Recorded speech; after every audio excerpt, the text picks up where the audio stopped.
Brian Thompson, and people are asking why.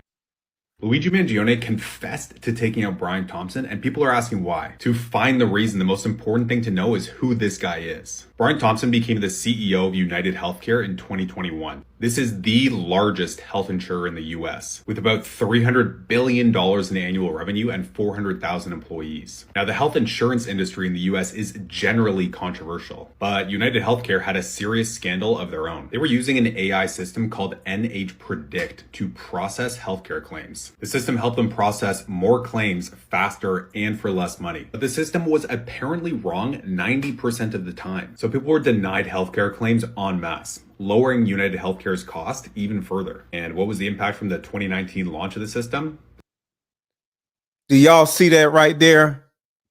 This is one of the many reasons why we had to talk about this. Not just this connection to Diddy, but the fact that these companies, or this particular company, is literally using AI to ignore people's need for surgery.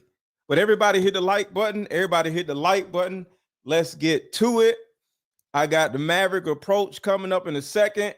Let's hit this intro, and everybody hit the like button and drop your city in the chat. Let me know where you at. So everybody right now, drop your city in the chat. Let me know where you at. Drop your city in the chat. Drop your city in the chat. Tell me where you from. Drop your city in the chat. Drop your city in the chat. If you say what's up, I'ma hit you right back. I'ma hit you right back. But if you act up, I'ma bang from the chat. So don't play with me. Got a super lit show. If you like this intro, share this video and subscribe to the show. That's the only way to grow. Hit the like button, hit the like button, hit the like button, hit the like button, hit the like button. If you like the discussion, drop a super chat if you wanna say something. I remember when I started, I ain't get no views. Now millions come to me just to get my views. The chat be on fire, I done lit the fuse. But my channel wouldn't be nothing without you. Tell me where you from, drop your city in the chat, drop your city in the chat. Tell me where you from, drop your city in the chat, drop your city in the chat. If you say what's up, I'ma hit you right back, I'ma hit you right back. But if you act up, I'ma bang from the chat, so don't play with me. Hit the like button, hit the like button, hit the like button, hit the like button, hit the like button. If you like the discussion, drop a super chat if you wanna say something.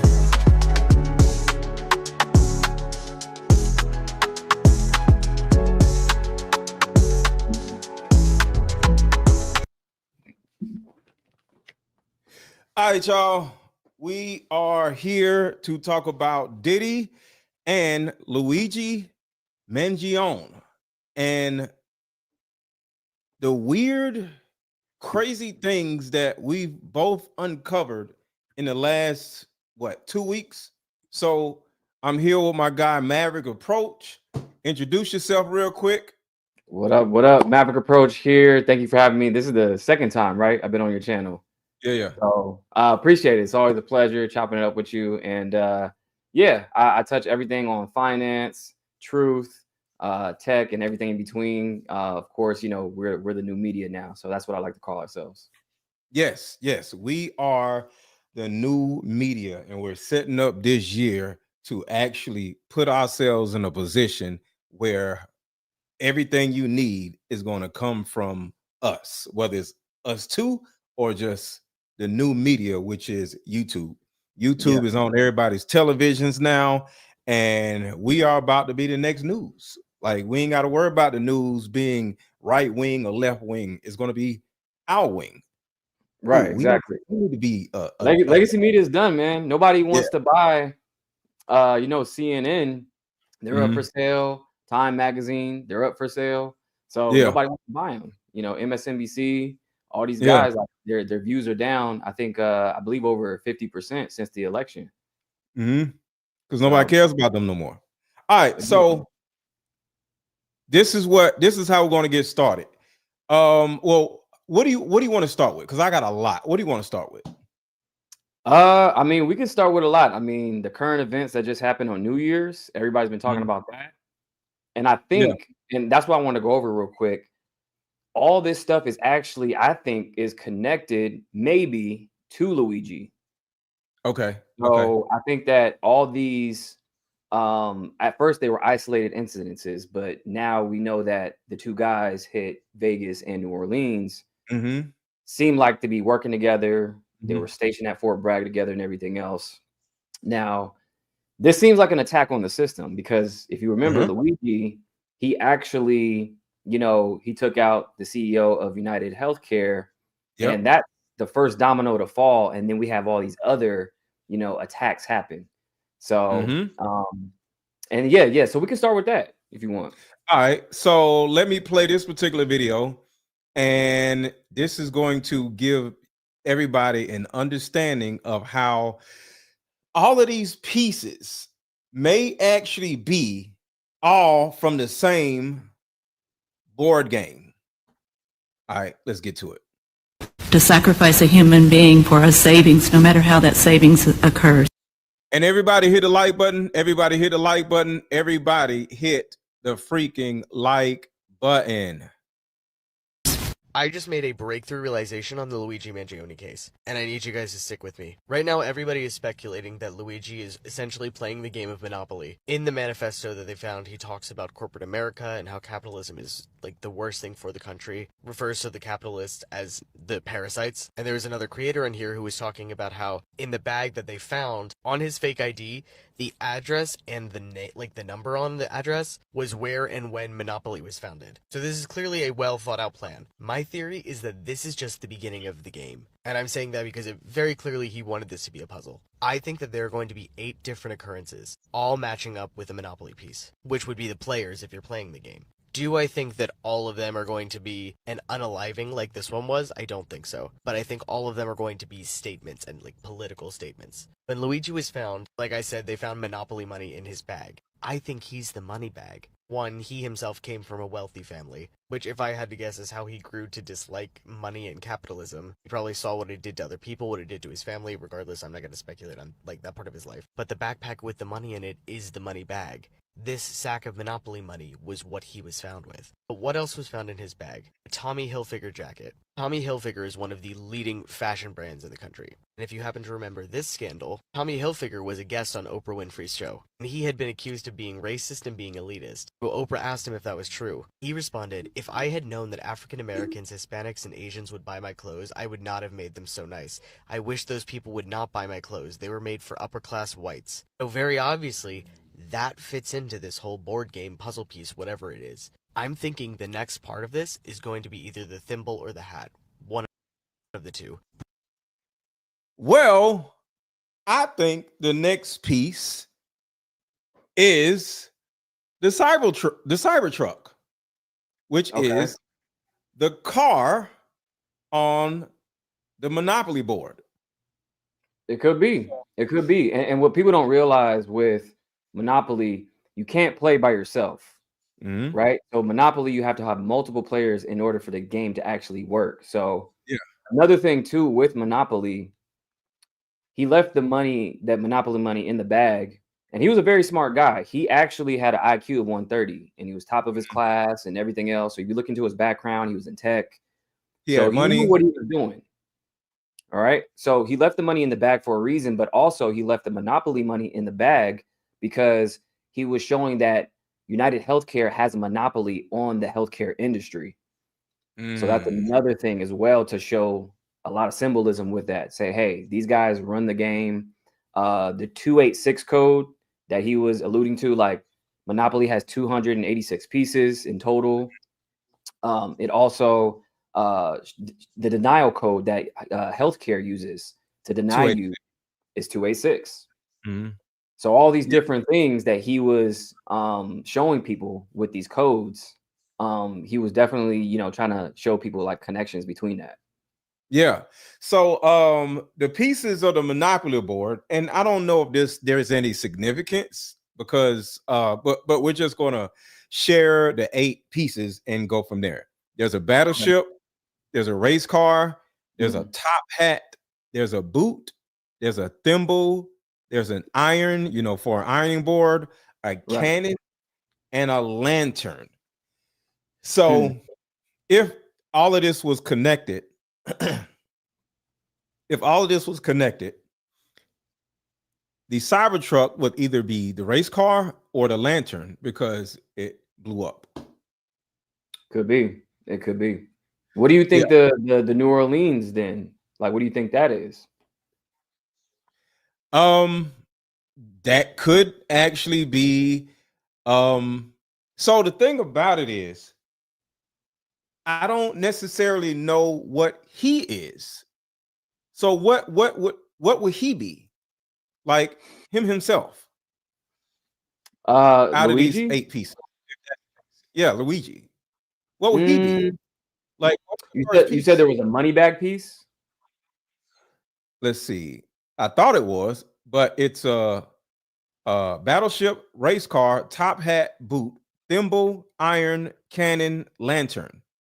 I thought it was a some type of money bag piece, but I think the money bag would represent the top hat because back when in the 50s, people with money would wear top hats. Right, the top hat. So Right. that could be it and not a money bag. Now, it may be a new Monopoly game that might have different pieces because I think the other guy said something about money bag.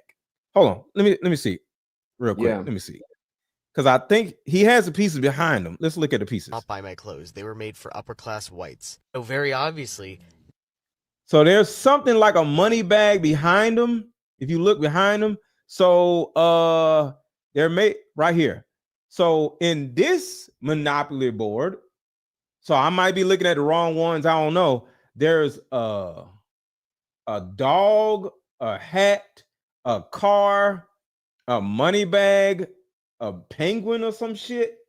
And Yeah, I don't know what that. I've never seen a penguin, but that might be new. Is that new? I've never seen a penguin before. I have no idea. A horse. I don't know. So I don't play Monopoly, but I'm just looking at this as a theory and I'm just going down a rabbit hole. But anybody in the chat, if y'all play Monopoly, can y'all please name the 8 pieces? Not all of y'all have to name all 8, but name a piece on the Monopoly board. So we'll have, so it looks like there's multiple Monopolies because is it Monopoly Go? And then it looks like there's different versions of it. But here's the thing though, regardless, he's definitely not alone. So I think that these things that happen with him, that happen in New Orleans, in Vegas, these have to be connected somehow because it's showing some type of attack on the system, and it's very symbolic, and it's causing chaos. Right. All these things are causing chaos. So I think that for one, we start with the healthcare system, then we go to with Vegas, now we got military guys. And what a lot of people don't know is that the guy who did New Orleans, so he was a real estate agent from Texas, and he said he was born and raised there and everything else. But I think these are sleeper cells. And if you don't know what a sleeper cell is, it's basically like somebody getting activated. They're acclimated into society, live a regular life, normal life, and then all of a sudden, they get activated like a Winter Soldier. If you ever seen that movie, Winter Soldier, that's exactly what it is. So for these guys to have these random attacks, it seems random, but then you have, you look into the backgrounds, they have military training. So the guy who did New Orleans, he had an IT background. And before he did that, if you remember, Ford had a hack on their X account, said free Palestine. Yeah. You seen that? Don't say the P word. I don't want no problems. Oh, okay. Yeah, I don't want no problem. Free them, all eyes on Gaza and all that stuff. So then he drives a Ford into the crowd and he has that flag, the ISIS flag, on the back of his truck. Did you know that same Ford was parked in front of the Cybertruck in Vegas? Yeah, so it was the same type of truck in front of the cyber. It was the Lightning, the F-150 Lightning.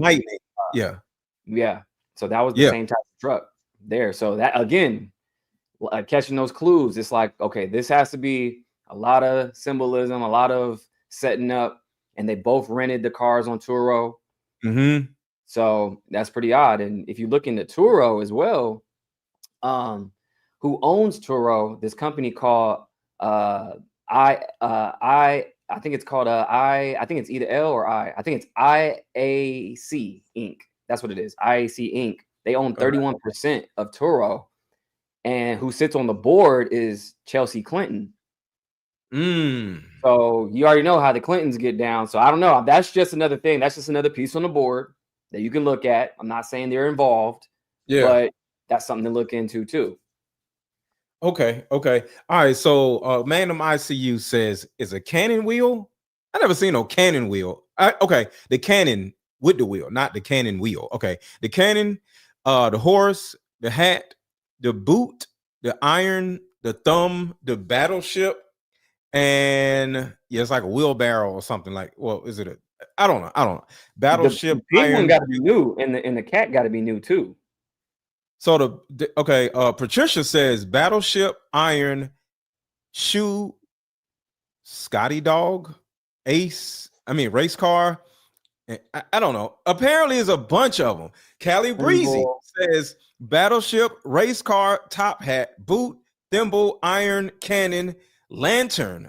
Okay, so these right here are the original pieces. Now, these people are millennials or younger than millennials, so they might be using another board. I don't know.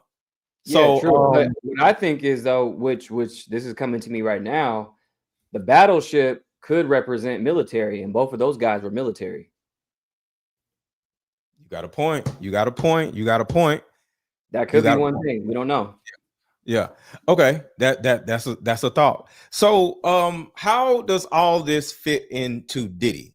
So before we go farther down this rabbit hole with Luigi, let's talk about Diddy and what their similarities are and how all of this can be connected to Diddy. Well, for one, they're in the same facility. So in New York, they're in the same jail, which is okay. You know, old boy got extradited to New York. That's when the crime happened. Okay, cool. Coincidence, maybe not. But what is pretty odd is that you look into who's representing them. Their lawyers, Luigi's lawyer and Diddy's lawyer, they're husband and wife. They're married. Yeah.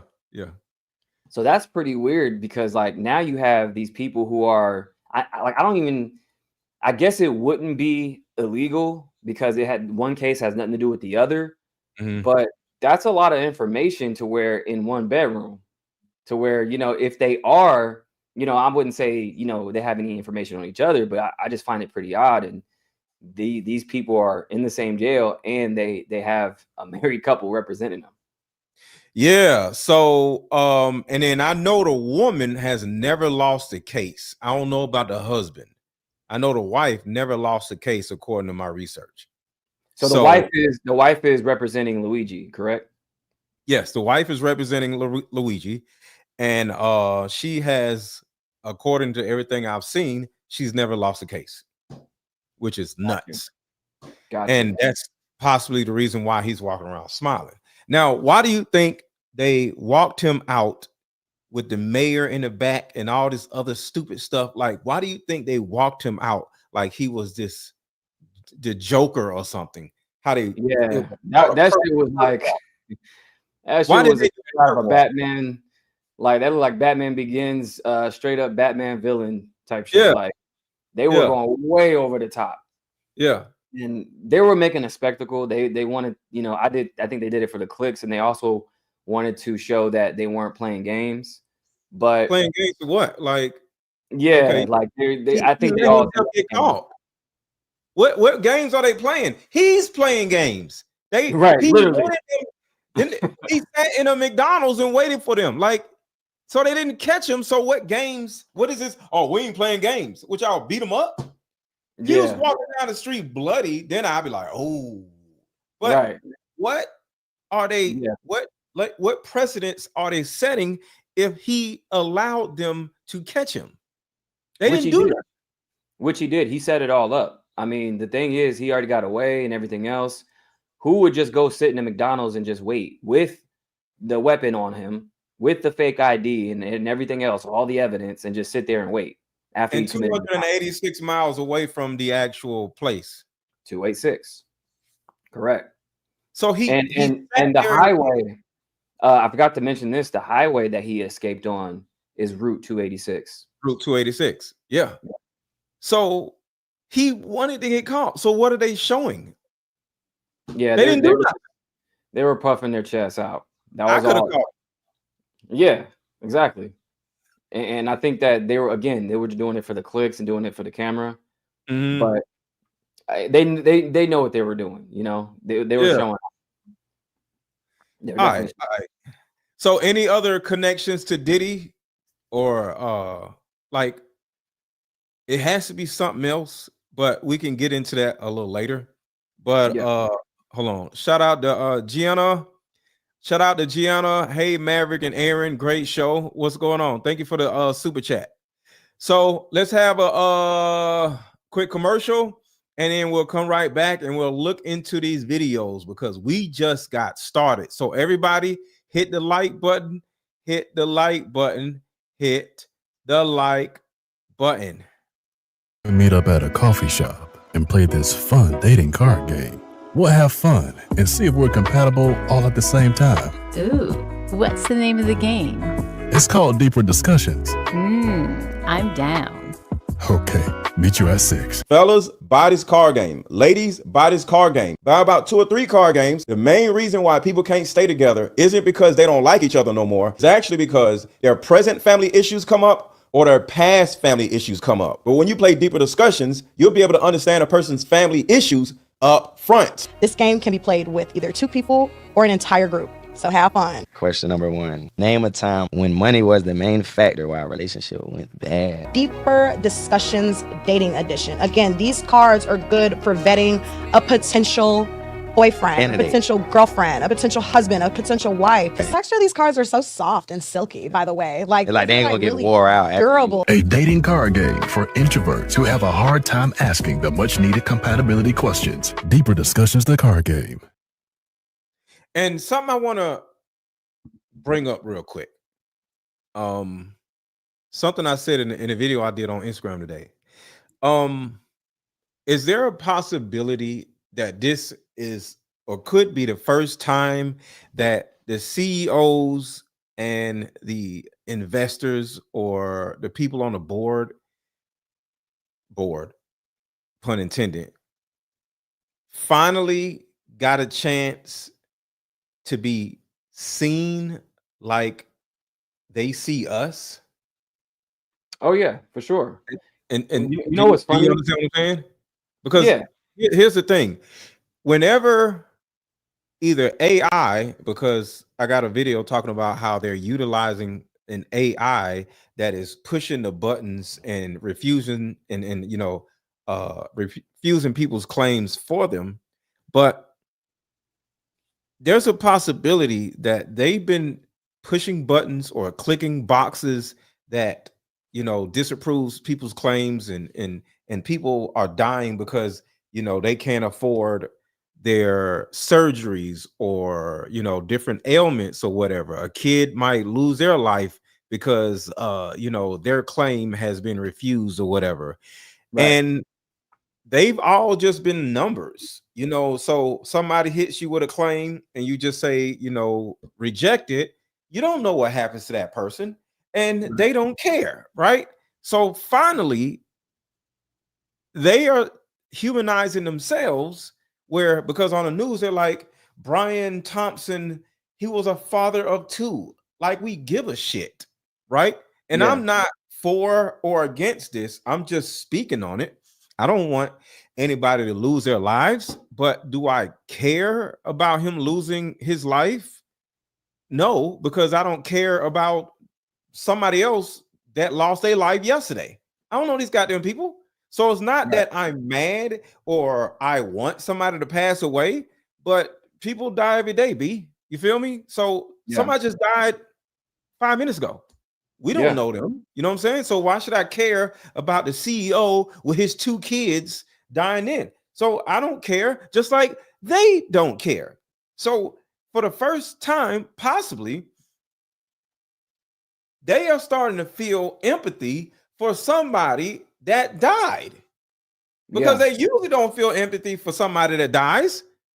But now they want us to feel empathy for Brian. And I'm not against Brian, so I'm not going to say F him or whatever. But I don't care about Brian dying because I don't know who the hell Brian is. Just like they don't know who Julie Tucker is, who couldn't get surgery. And then they just, boop, you can't get surgery. And Julie died. Right. You know what's funny? I don't care. Go ahead. I seen a clip to where one guy, he said Brian Thompson was his client, and he was like, yeah, you know, I heard the news, it's terrible.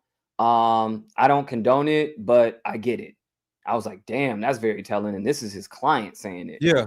Basically, I don't want anybody to get knocked off, but I get it, which means, okay, you're probably an asshole and you probably did some nefarious shit. Yeah. So that goes to show you right there. I was like, damn, that was crazy, because he was very blunt, and that was his client, which means he was getting money with him. And he's just totally like it is. He was like, I get it. I see why he did it.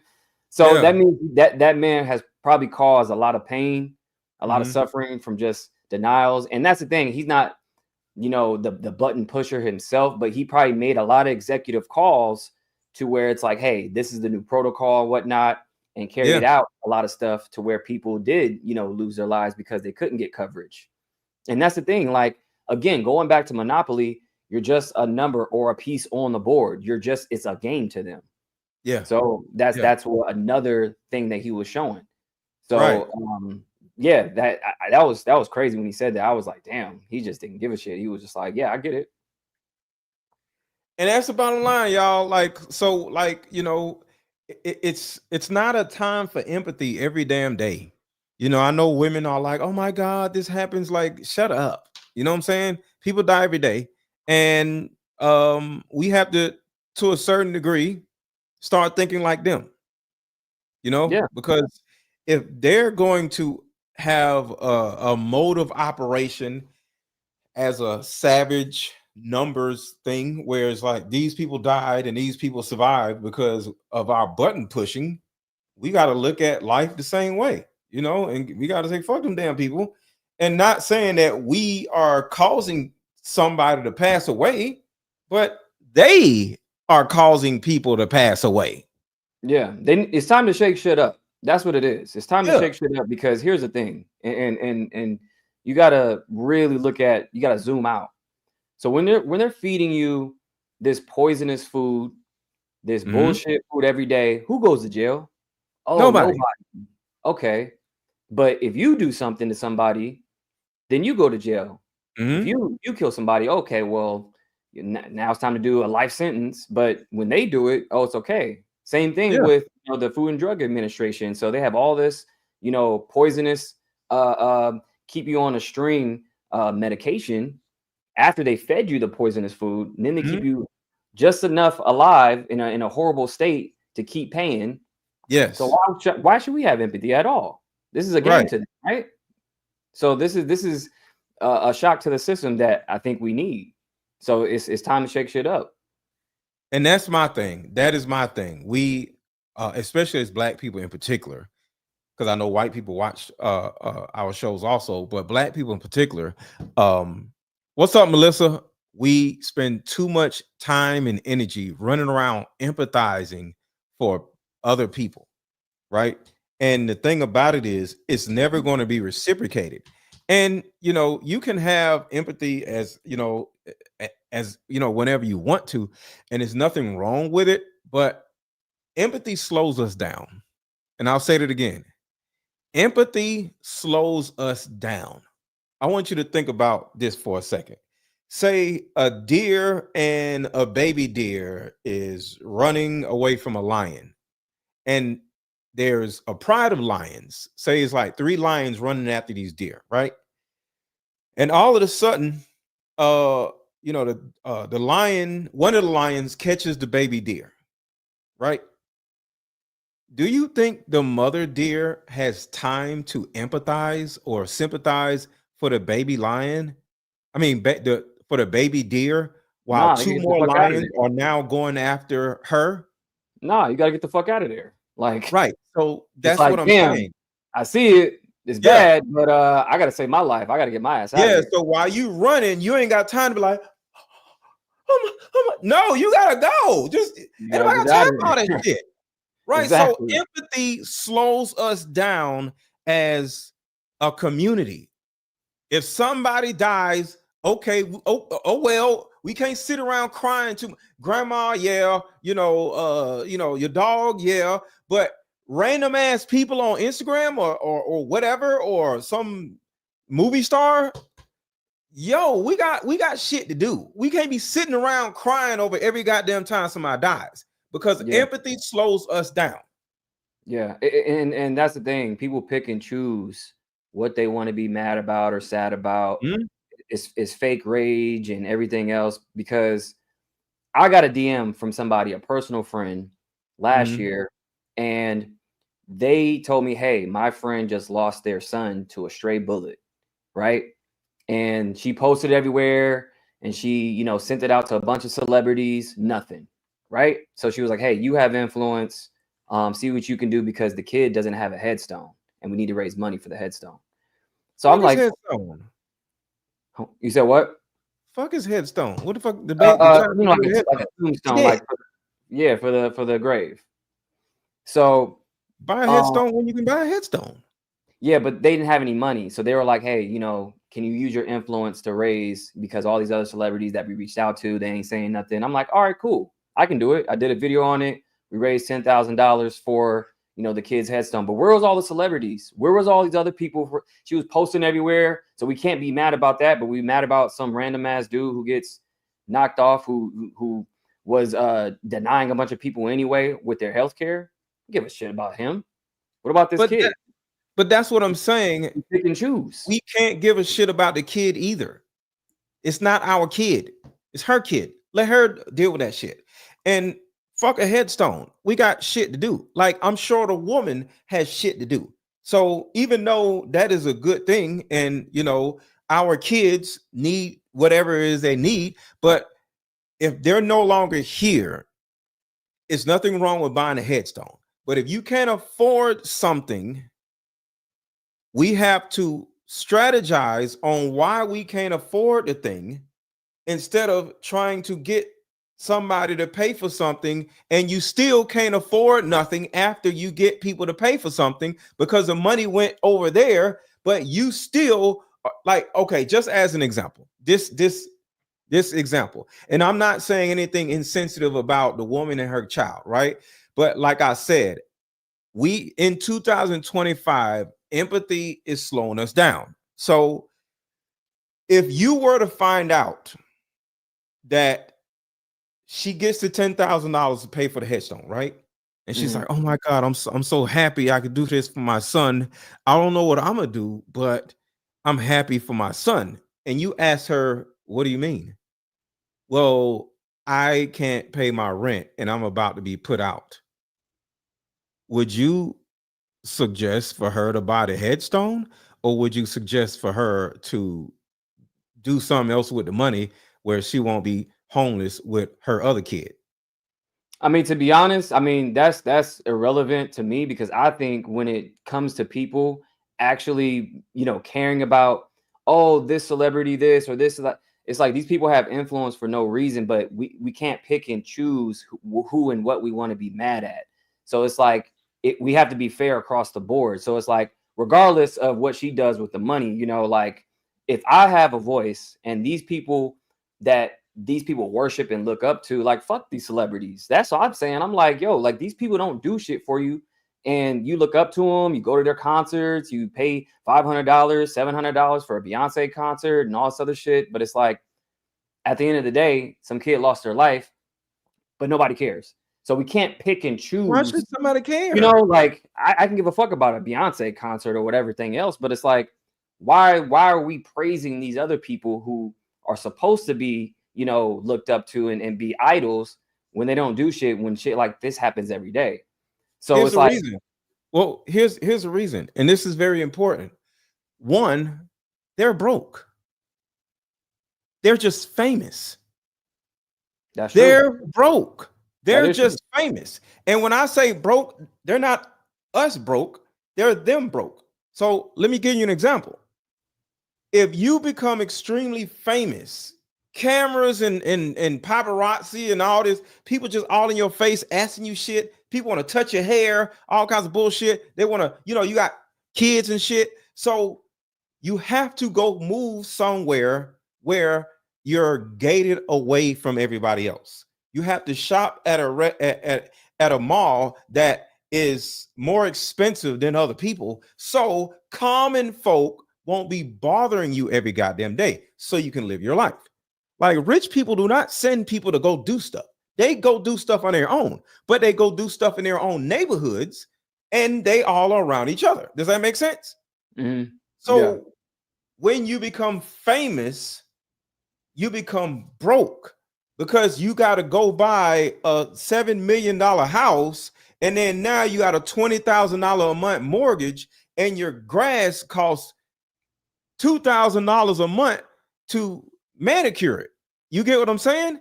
So these motherfuckers are broke. So when you look at somebody saying, "Oh my God, my dog died," or whatever, or kid, whoever, can you help me, Mr. Celebrity? They're gonna be like, no.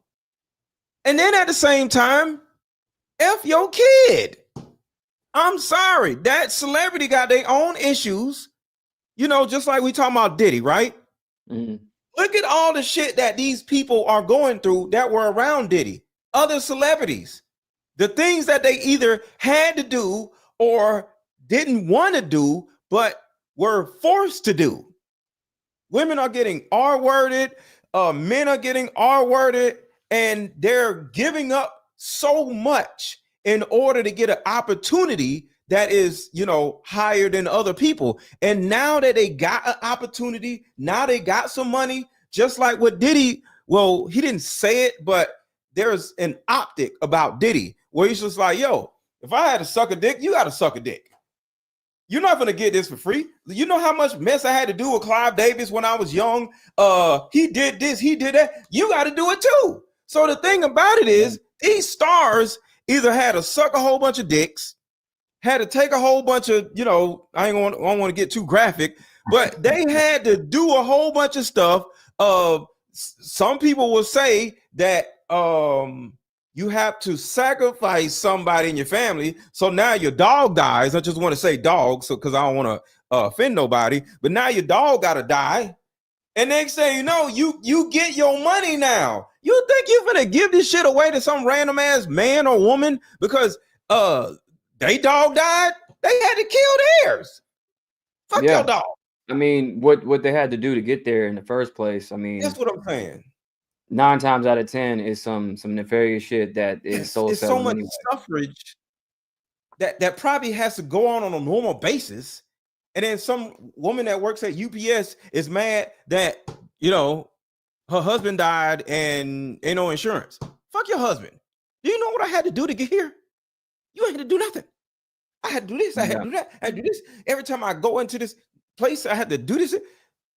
Common people don't even go through none of this shit. And they damn broke. At least we broke. And it's kind of like it's a choice.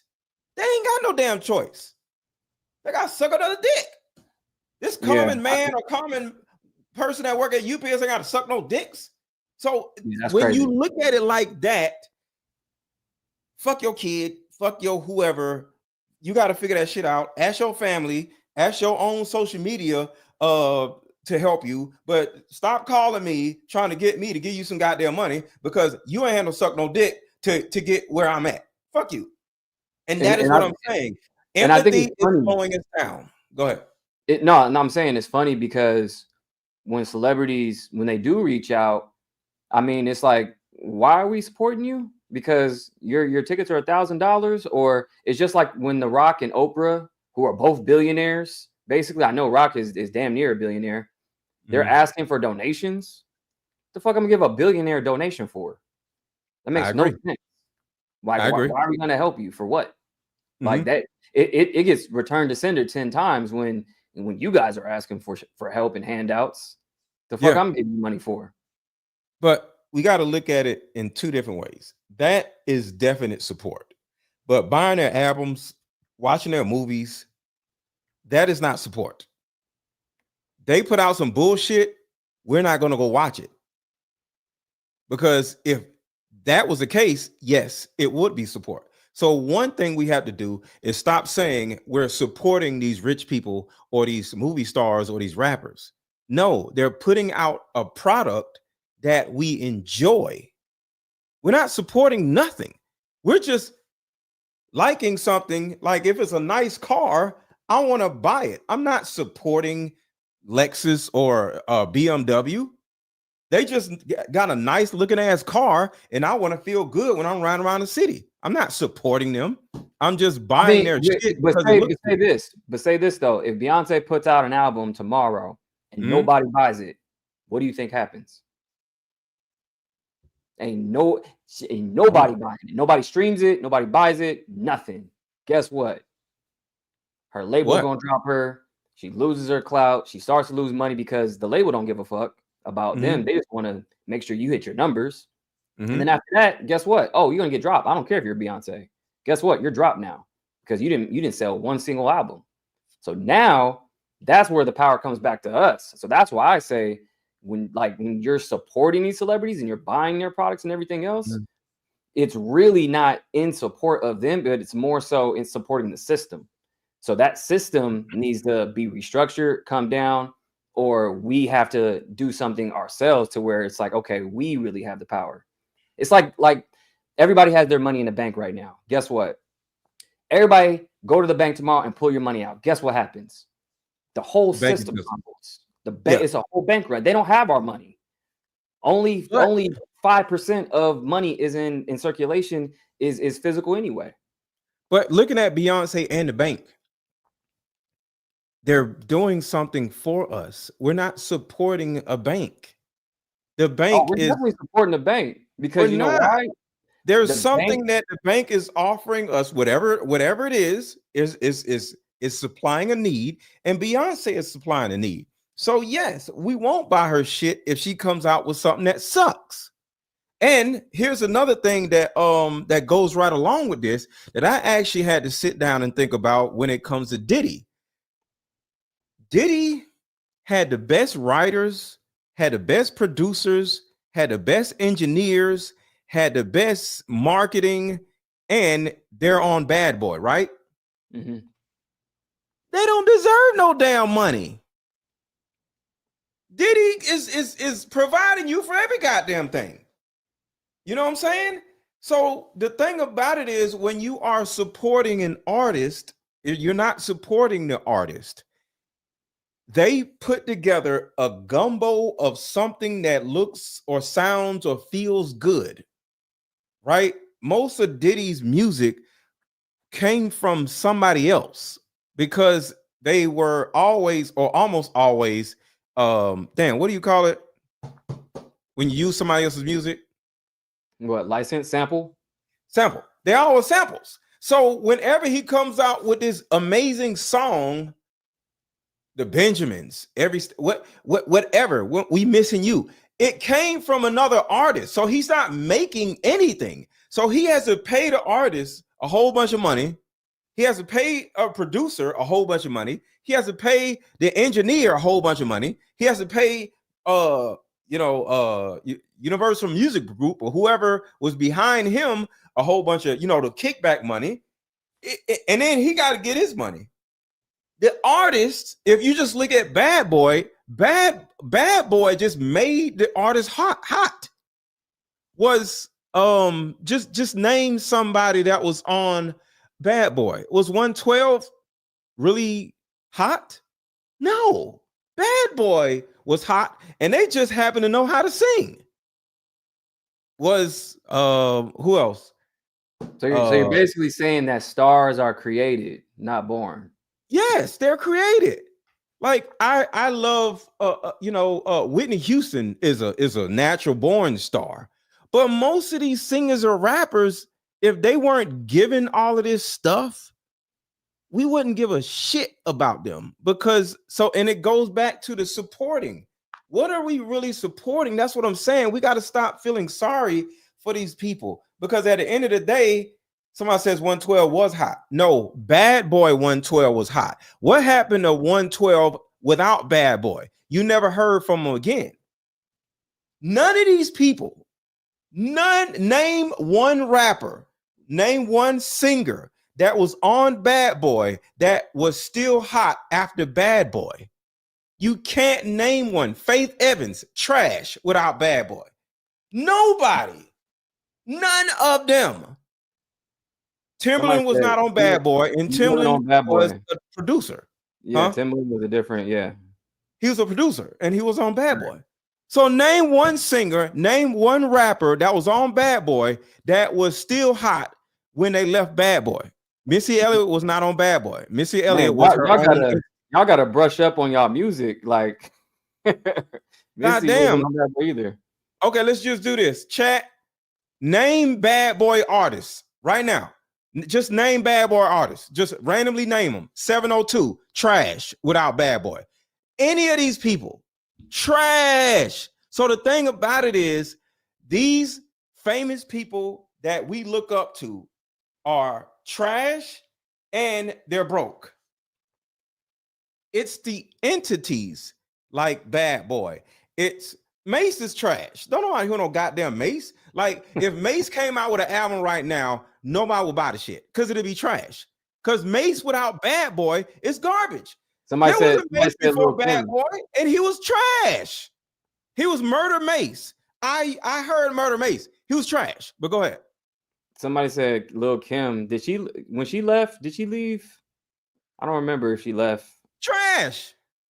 Lil Kim has not made a single other song after she left Bad Boy. Not a song. Somebody said trash. Machine Gun Kelly. Oh, come on.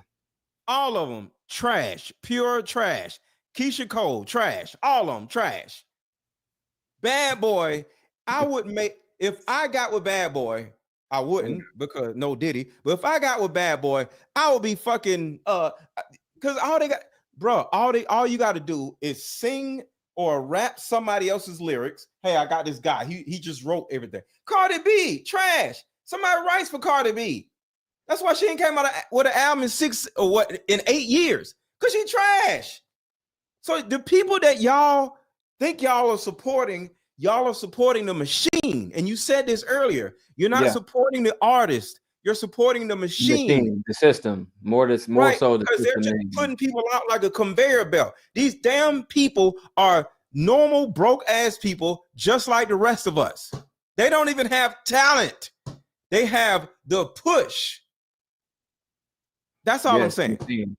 The machine. I can get help dunking a ball, Maverick. Can you dunk a ball? I used to be able to, not anymore.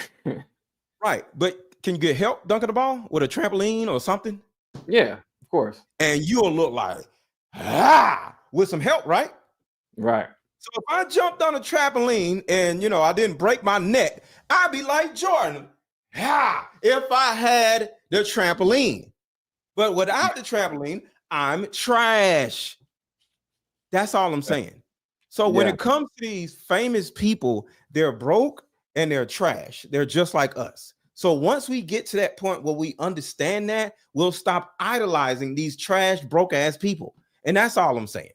Yeah. That's why I really, when it comes to like people who are like always talking about gossip, like with like talking about celebrities and their birthdays. Oh my God, did you see their birthday? And I'm like, yo, like, can we talk about some money, business, something else? Like this shit is, y'all got to stop worshiping celebrities for real, because these people don't do shit for you. They don't even have control of their own money. Because guess what? If they get dropped, or if they don't have a studio behind them to make a movie, guess what?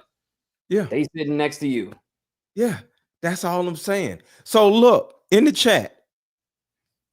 Am I wrong when I say, because here's the thing, before you answer that question, mind you, not one of you named one single artist that was somebody after Bad Boy.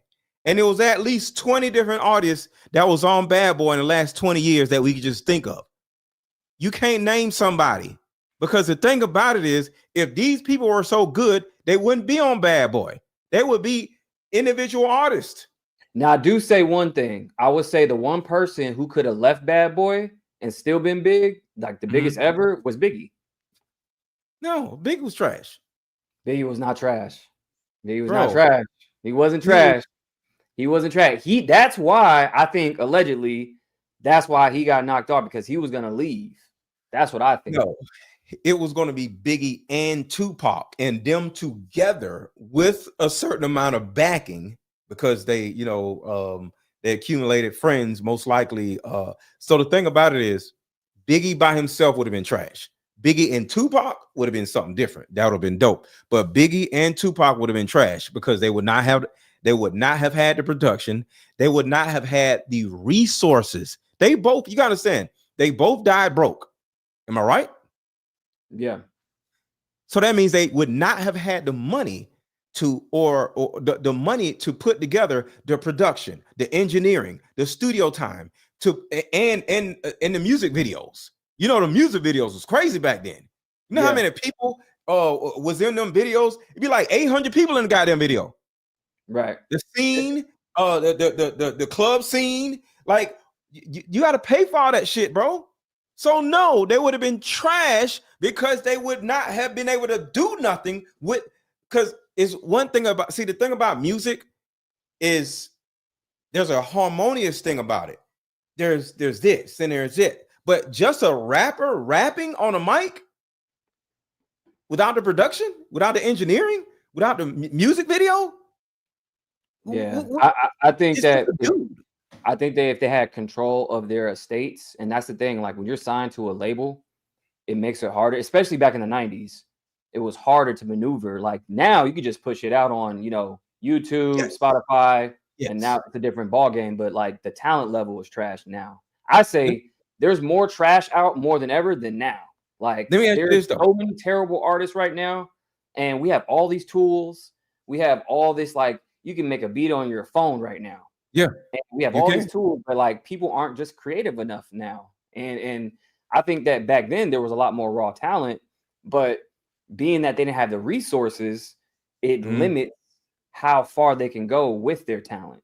It doesn't mean that they didn't have talent. It's just that the level or quality of their production, or whatever else they're trying to do, their videos or whatever else, yes, would have been trash. But now you have all these tools. You can make a fucking AI music video and all this other shit, but there's more trash music than there ever was, like in the last 20, 30 years.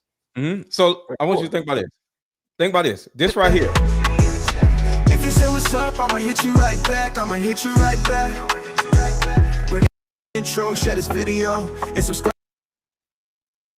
I made that myself. I wrote the lyrics. You made that with AI, or was that your voice? No, it's AI. This is this is AI. The show. That's the only way to grow. Hit the like button. Hit the like button. Hit the like button. Who runs around saying hit the like button? Me.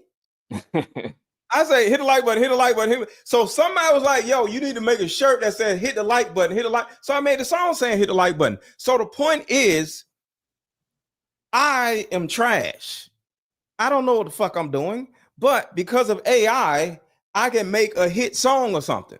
And that is what I'm saying. A rapper, a writer by themselves, trash. So I'm not saying Biggie and all these other people did not have talent.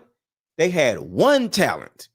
And nobody gets anywhere with one talent. You know how many basketball players are trash because they didn't make it to the NBA? But they're good. But they ain't making no damn money. They just good. Being good is not enough. You're still going to be broke. So what I'm saying is, just my point is, supporting these singers and rappers and thinking that they have all this money to give to our broke asses because our dog died is actually crazy. They are broke. That's all I'm saying. They are broke. Right. So Right. Biggie was talented. Tupac was talented. All these people were talented. Tory Lanez, whoever else, talent.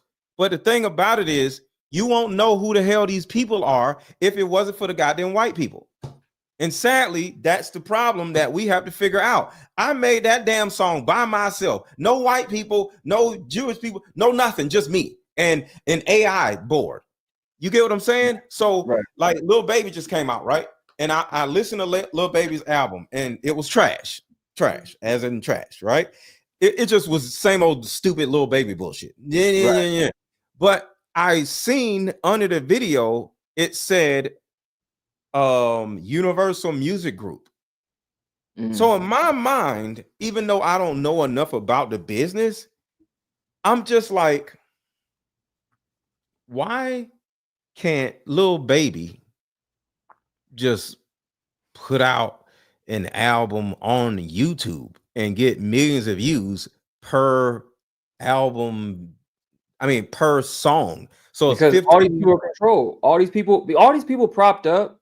You think that they just are selected just because they got talent? Like, these people are controlled because they have a certain way of thinking that is very controllable. Yes. Do this, put on this, say this, and that's how they get propped up. Yes. That's what it is. Because I know so many people with talent that they should be on making billions of dollars, but they're not, because they're not a puppet. And going back to Tory, free my guy Tory, man, because shout out Tory Lanez. Yeah, Tory Lanez with that line ass Megan Thee Stallion, but Megan Thee Stallion trash. Yeah, trash. She's trash. Megan Thee Stallion trash. I had a personal run-in with her. So like, wait, what happened? Oh yeah.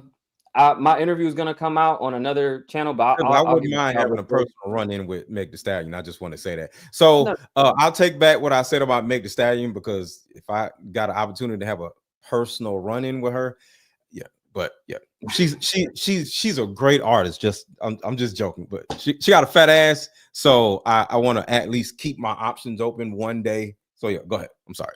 Hey, I mean, to me, hey, we're in America, right? What's the First Amendment? It's freedom of speech. So yeah, freedom of speech. Yeah. So fuck her. So yeah, yeah. I think she's trash, but she fine. So shout out to Meg Thee Stallion for being fine and trash. She ain't cute at all to me. I'm sorry. I said fine. To me, fine is a body, not cute. I'm sorry. She ain't fine, cute, like nothing. Like to me, she's big. So what happened with you? What was the run-in? Basically, well, I did real estate for 12 years, and in Los Angeles, I had one of the biggest real estate companies in Los Angeles. And I could talk about it now because it's like, it's over now, but I was good friends with Tory and everything else.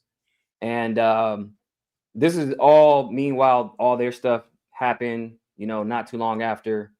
Yeah. And, me and him were working on some stuff. And that's the thing. Tory Lanez, he cracked the code, and that's why he's in jail. My opinion.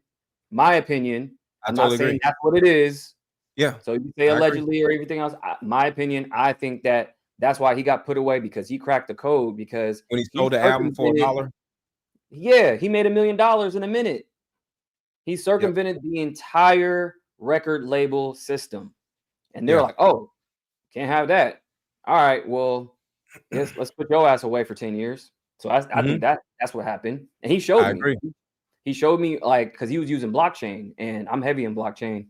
And he was like, dude, I'm about to revolutionize this whole shit. I made $1 million in 60 seconds. And other people were making even more just buying that $1 album, 20,000, 30,000 for $1. So anyways, he cracked the code on that. And so we were doing some other stuff with with crypto and blockchain and all this other stuff. And he wanted me to head up, some stuff with him.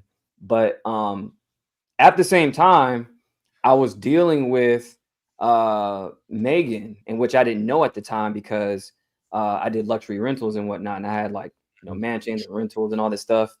Yeah. And this company that she hired wanted to use one of my locations. So I was like, all right, cool. So cross the T's, dot the I's, You know, it was only for a month. Cool. And you do a walkthrough before you actually, like, these celebrities, they want to do walkthroughs and they want to be extra and all this other shit. So cool. And y'all getting an exclusive right now. So because I haven't told the story anywhere else, y'all getting an exclusive. So basically, wait. Before we hear this, I need everybody in the chat to drop popcorn emojis in the chat. Drop popcorn emojis in the chat. Drop popcorn emojis in the chat. So when we get enough popcorn emojis, Maverick is going to share this in-depth information about Meg the Stallion. But we got to get everybody dropping popcorn emojis in the chat. Let's go.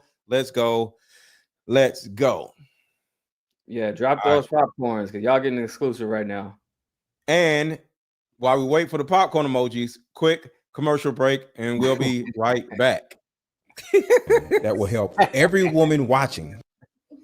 Popcorn emojis, y'all, let's go. I just came up with a solution that will help every woman watching, regardless of age, regardless of background. See, in my 7 years of coaching women, the number one thing that I hear in my coaching sessions is her issue or tumultuous relationship with her mother. So what I've done is come out with a card game that will actually help mothers and daughters come back together. We have to get to the source of a woman's pain, her inadequacies, her insecurities, and heal that little girl inside of her before she goes out in the world as a woman. I call Like Mother, Like Daughter therapy in a box. Therapy in a box is 50 questions for the daughter to ask the mother, questions that you always wanted to ask.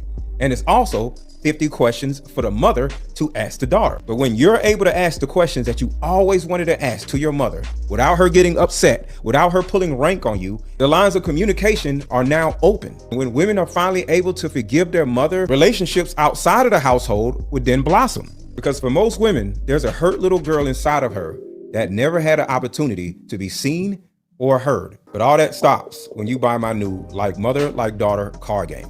Order it now. The link is under this video. Click the link and let's start healing.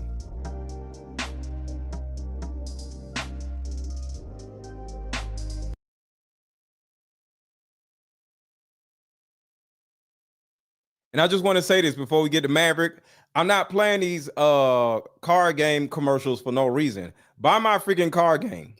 I have two particular card games. One is about dating, and it's for men and women. And there's 81 cards in this card game. And you can play this card game with family members or a dating prospect. Or if you're in a relationship or married, you can learn a lot more about your mate.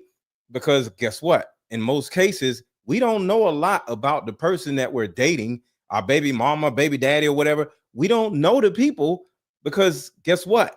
We only know the person. We don't know the inner child of that person, which is how they were raised, what they went through when they were young. And that is what this card game does.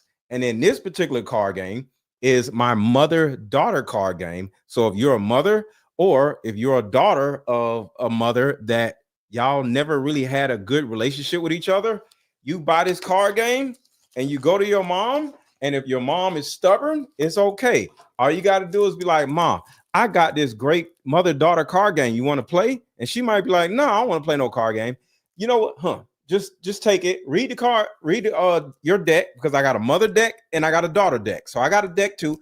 Here you go. Just look at the questions and let me know what you think. She's going to open this up because she nosy. You know your mama nosy. And next thing you know, she's going to be like, what is this? And she's going to read the questions. And all of a sudden, she's going to call you and be like, so you got a deck too? Yeah. What your deck say? Mom, do you want to play the game or not? Okay. I'll play the card game. And next thing you know, boom, you and your stubborn mom are going to play the card game. And next thing you know, y'all going to fall back in love with each other. And y'all are going to be best friends, just like you always wanted to. So make sure to hit the link under this video or hit the link in the chat and buy one of my card games. Because at the end of the day, we got to do something new in 2025. We can't just keep watching all these videos. I appreciate you watching, but we got to do something. We have to actually start activating something in our minds, in our lives, instead of just watching video after video after video, complaining about the same shit. So hit the link, buy one of my card games, and get your shit together. All right, let's go, Maverick. There you go. Support. Make sure you buy those cards, you guys. Support. So Actually, no. Buy these card games for yourself. yeah, exactly. We just talked about the support. Yes, you're right. Support yourself. Correct. Right. Support your mama. There you go. Right. No, 100%. No, correction. So back to the story. So yeah, Bigfoot, she wanted a house, and her team did a walkthrough, not once, but twice. Did a walkthrough, everything's good. Check the, the furniture, everything looks good. And this is a multi-million-dollar house, right? So anyways, the day that, she's supposed to check in, then, all of a sudden something's wrong. So I'm like, okay, we already did the deal. Your team did a walkthroughs and video and all this other shit. So now, okay, what's wrong? And again, this is only for 30 days. So it's like, you're not buying the fucking house. Yeah. So, okay. So what's wrong? Oh, I want to change this and to change that and change. I want to refurnish the whole house. No, that's not in the contract. I'm not doing that. So I can help you change a rug out or two, or maybe a table or this or that. I'm not changing the whole fucking house for 30 days. It's not in the contract. That's not how it works. So then we go back and forth and everything else. And then it comes to a point to where we're talking, okay, now I don't want to do it anymore. I'm like, okay, well, fuck it. Don't do it. Because if you don't do it, in the contract, it says you lose your deposit. So I keep your deposit, and that's what it's like. And really, I can take all your money, because really in the contract, in my contract says there is no cancellations. All sales are final. You can't just renege, because I'm losing out on other clients. Right. So that's how business works. So I'm generous enough to give you your rental back. So I can give you a rental back, but I'm keeping the deposit. Okay. So she says no. So then she tries to strong arm me and all this other shit. And with the powerful lawyers and all this other shit. So then we go into the legal shit. Yeah. So then, like, after that, she reneges, she fucking cancels, she breaks the contract. And then I'm like, okay, cool. I already returned. She was supposed to check in. The day she's supposed to check in, she didn't check in. Right. So it was another day. And I was like, all right, cool. I'll refund you for that. Oh, so she actually moved in then? She was supposed to move in, but then she didn't because she wanted to change a bunch of shit. Oh, okay. Yeah. And then from there, I'm like, okay, I'll even refund you that night as well. And I was being way too nice. So, okay, cool. And still didn't want to do that. So I'm like, okay, she's just being a bitch. So now you just want to strong arm me. You got these powerful lawyers. Okay, fuck it. Break the contract. Let's take the legal route. But this is how God works. Do you know, if she moved into that house, guess who would have been her neighbor? Wild guess. I'm thinking about Meg the Stallion, so it can't be Jay-Z. Who? Tory Lanez? Tory fucking Lanez. Because I rented him a house next door to me, because that house I was renting to her was actually my house. So I was like, oh, she actually wanted this type of house. So I was like, I'll just give her my house. So, and Tory was next door to me because I previously rented to him the house next door to me. I owned all those. So yeah. That would have been her neighbor. I'm like, and I told him, and I was like, dude, do you know if this deal would have went through? And I didn't know who it was until the very last second. So if the deal would have went through, I would have known who it was. And I was telling him, I was like, dude, if this deal would have went through, Megan would have been your neighbor. And he was like, yeah, that would have been bad. When crazy, bro. Life is crazy. But when was this? When she was about to be his neighbor? After everything or before everything? No, after. This would have been after. After. Yo, I'm thinking that it would have been okay if they were neighbors because he was smashing her. But wouldn't he have known what she was doing if he was smashing her? Right. Well, that was beforehand, but this is after, like, she ain't never been over his house. Yeah, this is after all that shit. Because I live here. If a girl that I'm smashing moves next door to me, she's going to tell me. Or she's at that point they weren't talking. Yeah, at that point they weren't talking. They were on bad terms already. But All at that least shit. you would have been aware of who she's next door to. Yeah, I mean, well, they're not privy to that information, so they're just So she like, probably never been over his house, I guess. no, no. And this is just like a rental he just had like in LA that was like temporary anyways, because he's always been moving there. Oh, it wasn't Yeah, his yeah, yeah, maid. yeah. It wasn't a permanent house. It was Yeah. you know, it was just like a rental in LA that they were just had. Because I to the- seen them in his house together. So I was Yeah, just like, yeah. okay, it must be another house. Right. Okay. Right. So What's yeah. up, Miss Lady? So Got yeah, you, got you. that's the story. That's a crazy story that I had. But That's yeah, crazy. she that's why I say fuck her. So because she's just difficult to deal with, like for no fucking reason. Well, my philosophy about women, let's just do this. What is my philosophy about women, y'all? What is Mr. Let Go's philosophy about women? What am I about to say when I say, well, my philosophy about women is this? What do y'all think I'm about to say? Go ahead, chat. What do y'all think I'm about to say? Uh-oh. Uh-oh. Come on, y'all. This is super simple. Come on, y'all. What is the whole what is the specific philosophy I'm going to say? Really simple. She said something sexist. Something sexist is hilarious. Come on, y'all. Dion is the only person that said it. Women are children. And this is the reason why I don't look at Meg Thee Stallion and say I don't think she's terrible or whatever, because she's a woman. Like women are gonna always do dumb shit. So it's just is what it is. You know what I'm saying? So I understand that has to be like a lot to deal with, right? But it's a woman. So what do you expect? So when she came in and said we got to change all this, we got to change all that, that's just what women do. I don't see a woman not wanting to change the carpet and shit, or change the rugs, or if it's fully furnished.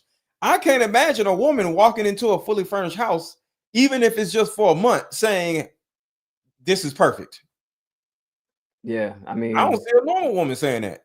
It regardless of that, the shit's in the contract. I don't give a fuck what you think. Like the shit is in the contract. I don't care if you want to change this, that, the third. And that's the thing. I don't care about these celebrities. That's why I didn't give a fuck, because I'm like, whatever's in the contract, I'll help you. And I bent over backwards already, because I was like, I'll refund you this, I'll refund you that.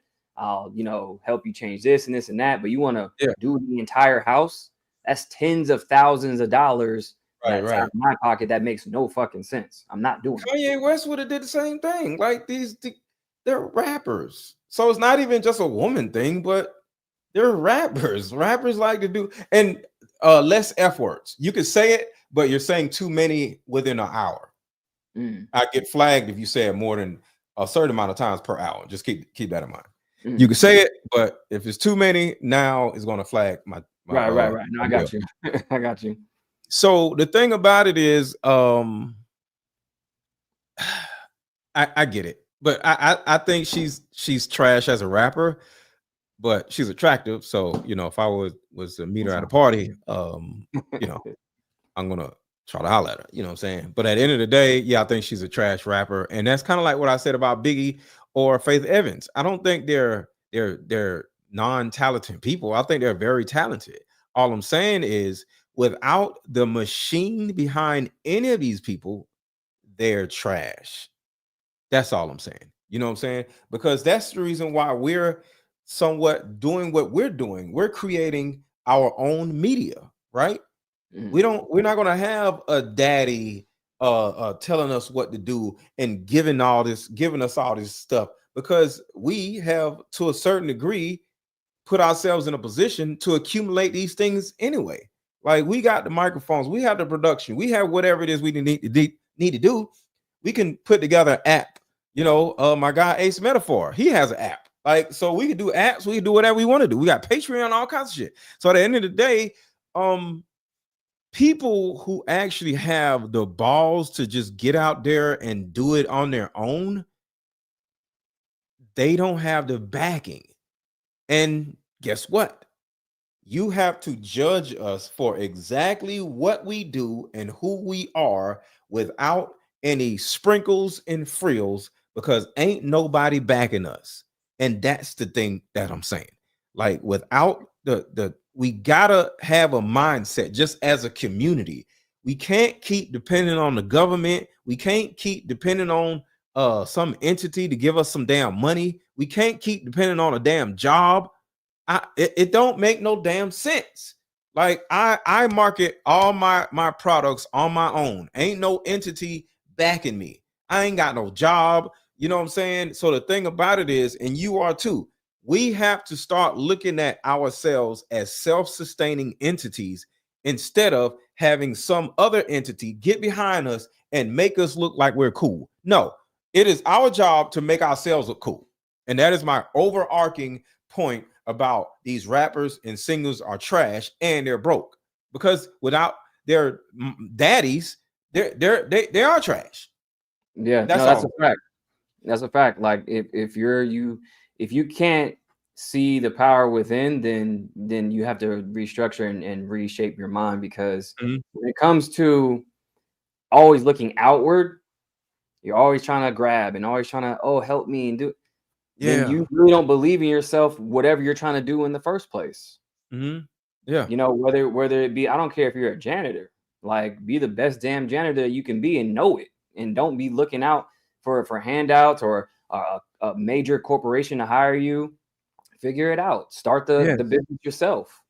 You know, like, and that's people got to start really looking within. And that's why I kind of do what I do, because I teach people not only to, like, reprogram their mind and stop looking outward to these celebrities and to these major corporations and government, and we're way too overgoverned right now.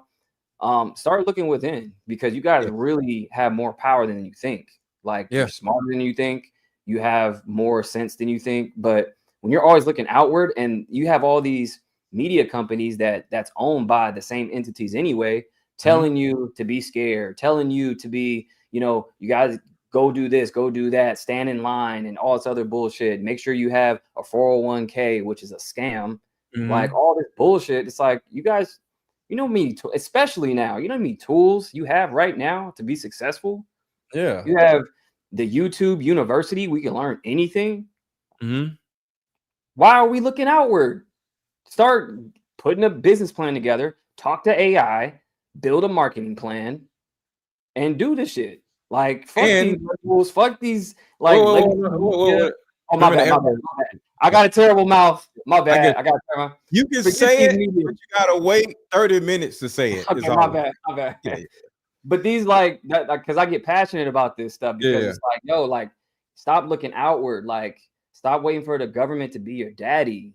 Like, forget these people and these labels and these corporations. They don't care about you anyway.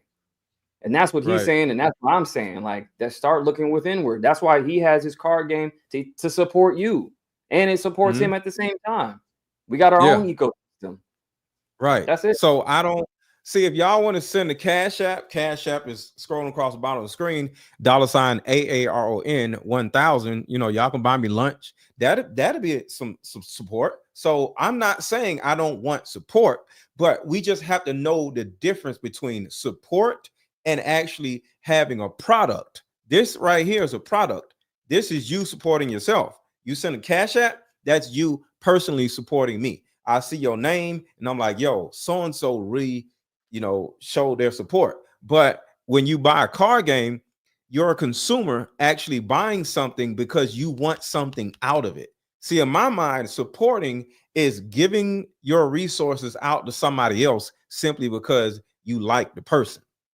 But if you're actually getting something back and it's consumerism, that's not support. That's just consumerism. If I like a song and I buy it, I'm not supporting the artist. I like the song. That's just my opinion. You know what I'm saying? So I think it's important for us to look at people as, am I a supporter or do they have a product? Whether it's watching a video or anything, or listen to a song or watching a movie, you're not supporting. They just have a good movie. Let The Rock or somebody come out with some bull crap 3 times in a row. You're never going to watch his movie again. Like Which The he Rock has. just came out of, yeah, he just came out with a movie, and I'm not looking at that bullshit. Why? Because the last movie he came out before that some bullshit. I'm not supporting. I want a good product. I'm not watching a bullshit movie because The Rock is in it, because I'm not a supporter of The Rock. You see the difference? Yeah. A supporter is going to sit there and just watch him, even though the movie's trash. If I suck, watch something else. You know, I love for y'all to be here, but at the end of the day, it is my job to give good entertainment mixed with important knowledge that you can actually use in your everyday life. Right. We got to stop run around supporting people. We got to look at value and say, hey, I want value in exchange for my eyes or my money, instead of, oh, I'm a supporter. You know what I'm saying? But if you care about somebody, you have a relationship with somebody, yes, support the person. Support Maverick if you have a great relationship with them. Support me if you have a great relationship with me. You know what I'm saying? But all these stars and rappers, you don't know them. You don't have a relationship with them. And that is one of the things about new media. You can actually meet us in person. You know, y'all can talk to us on a normal basis. Y'all can DM us. Y'all can say what's up in the chat. You can't do that with Lil Baby or whoever else that's on TV. They don't goddamn know you. They don't know your name. I know October 3074. I know Sierra. I know Miss Lady. You know what I'm saying? Well, we have a social media relationship with them. You know, I know Magnum ICU. So we should be supporting each other. But all these random ass people, I don't really freaking know them. That's all I'm saying. No, that's a fact. That's a fact. I totally agree. So, I mean, this is why, you know, like he said, for these creators and these people who are on these platforms, if they're putting out good stuff, yeah, if you have a relationship with them, support, be a part of the community. But these people who don't know you, who don't even really care, who make millions of dollars anyway, with or without you exist. That's the thing, and that's got to change. Right. That's what has to change. These stars out here don't owe you shit because they don't have a relationship with you. Like if one of the people in the chat were to say, hey, I have an issue, I might help them because I have somewhat of a social media relationship with them. You see what I'm saying? You have a relationship with your pastor. It's different things like that. That is a community thing. As a community, we have to look out for each other. And because that's an inside thing versus looking on the outside at these movie stars and rappers. We got to look at our community and we can support each other. That's what support is. And I got your video. Do you got anything to say before I play your video that you sent me? Oh yeah, that's just going back to the Luigi stuff. It's just connecting the dots on all the stuff that we were talking about earlier with Luigi and whatnot. So there was a 286 code, but there's a other code that everybody missed that I put in there that I found. It's a 128 code that he was using as well on his fake ID that connected to other events that are very like symbolic. So okay. All right, y'all check this out. Hit the like button, hit the like button, hit the like button. Healthcare assassin gets extradited to New York in a Batman villain style escort. Why does this feel like we are living in one big TV show, reality show? Because there's so many moving parts to this whole thing, you guys, and let me bring a few things to your attention. For one, there is a code that correlates with all of this that he left behind on purpose, which is the 286 code. Like on his X account, he has a Pokemon, which is the number of that Pokemon, 286. Then he gets caught 286 miles away at a McDonald's from the point where he committed the crime. But before he gets caught, he gets on the highway to escape on Route 286. He also leaves a backpack full of Monopoly money, and Monopoly has 286 total pieces to the game. Now, he was doing this to bring light to the 286 denial code in which healthcare providers use, which means if you didn't submit an appeal within a certain time frame, they just deny you with this code. This dude is a modern day Riddler, But here's the weird part. That's not the only code. There's also a code that everybody missed, which is the 128 code. Now, he was caught with a fake ID when he got caught at McDonald's, and the ID's address said 128 Sherman Place, which is the same time that the Francis Scott Key Bridge collapsed. Not only that, the first tower in 9/11 collapsed at 1028 128. And if that's not enough, the movie Leave the World Behind, which came out last year on December 8th, 128, he gets arrested a year and a day later to that movie. And if you remember, Julia Roberts, the actress in the movie, her birthday is 1028 128. Not to mention, she was on a show called Friends, and the girl in the movie was obsessed with the show Friends. And guess who dies on her birthday?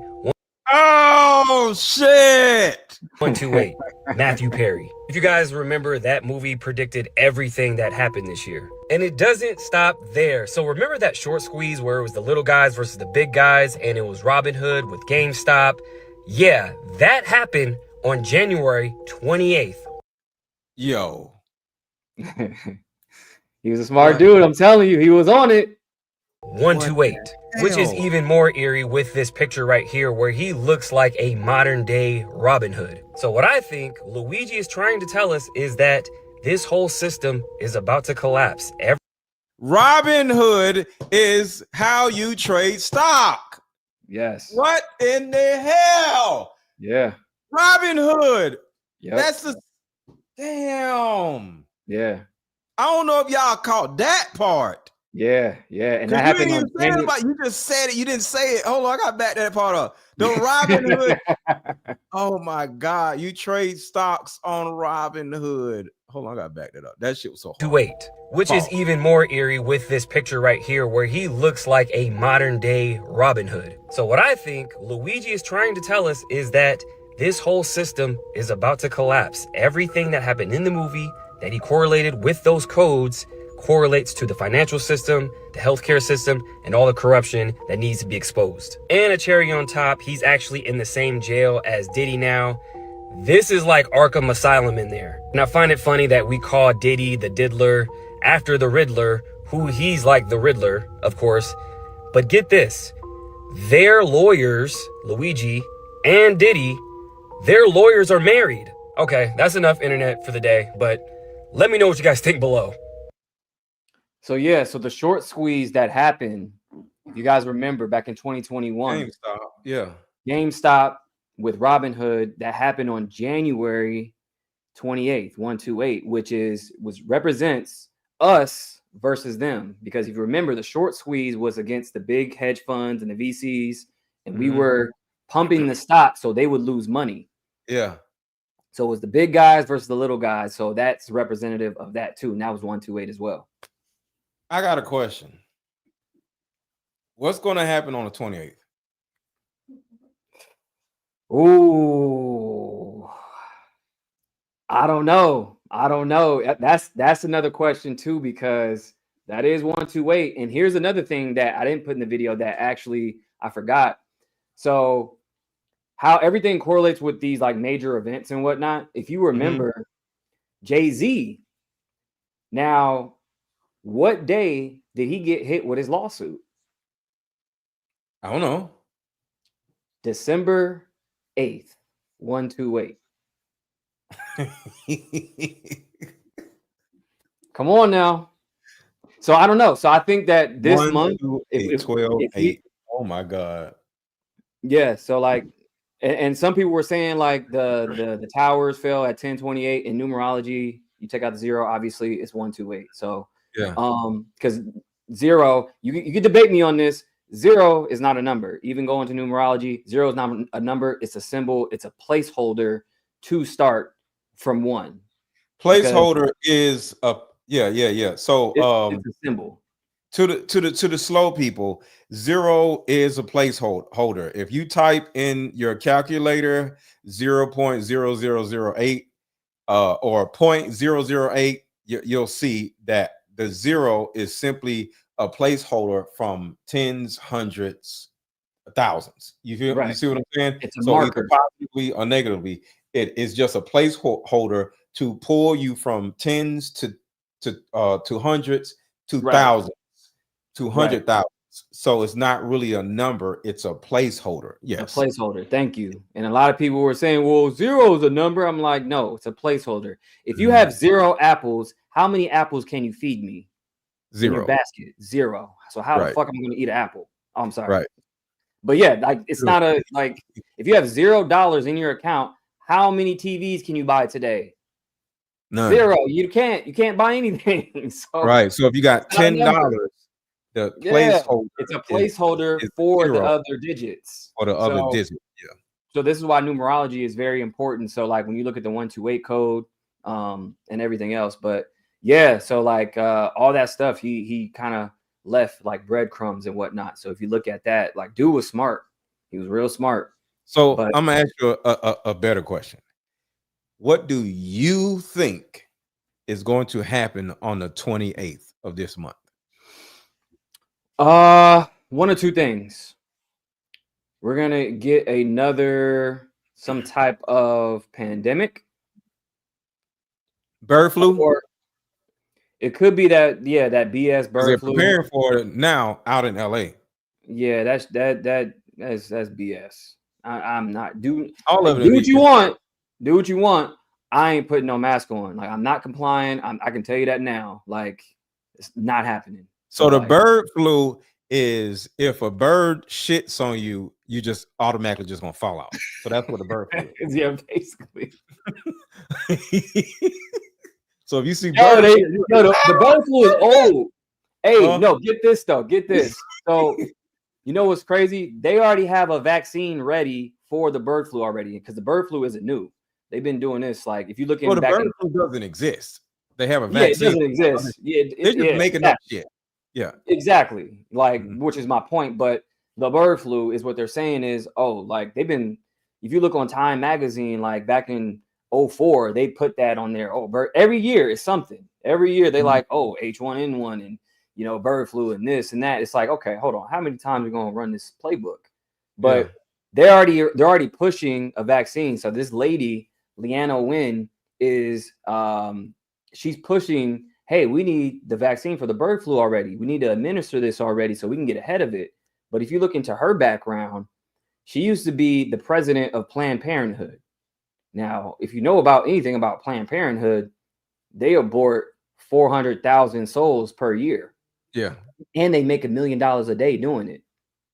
Well, So, women abort them, not them. That's the never mind.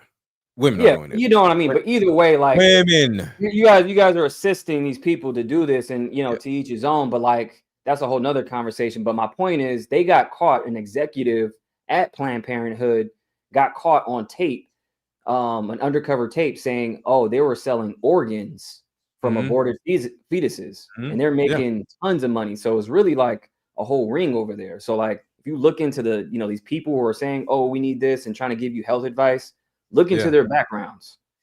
And I actually have a health thing having to do with all that right here. Check this out. They use DNA from the cells of other humans and other animals in vaccines is to trigger an autoimmune reaction. Now I'm going to set this up for everybody. I feel sick. This is to make you aware. This is the autoimmune industry complex. Inject people without them asking or knowing DNA from other species and other humans into their body. You will wreck their immune system and create autoimmune diseases for life. Do you want to know how I know it? See, the main reason why they wanted all you goofballs to go get injected with some bullshit is to cause your body to become an autoimmune factory so you can actually eventually pass away early. And some of you goofballs actually fell for it. If you don't get the shot, you lose your job. And y'all asses went and did shit. Real simply, have you ever heard of a person getting an organ transplant? Sure. Yes. Name an organ that they like to transplant. Kidneys. Kidneys are a good one. Yep. Kidneys, liver, hearts, right? You get all these, right? Lungs for pulmonary fibrosis. They have lots of organs they do transplants from. When a person you've ever known gets an organ transplant, that organ is coming from another human. Yeah. So they're finding someone who died or has sacrificed their own organ, and they're going to put that organ inside of your body. Let's give the kidney, for example.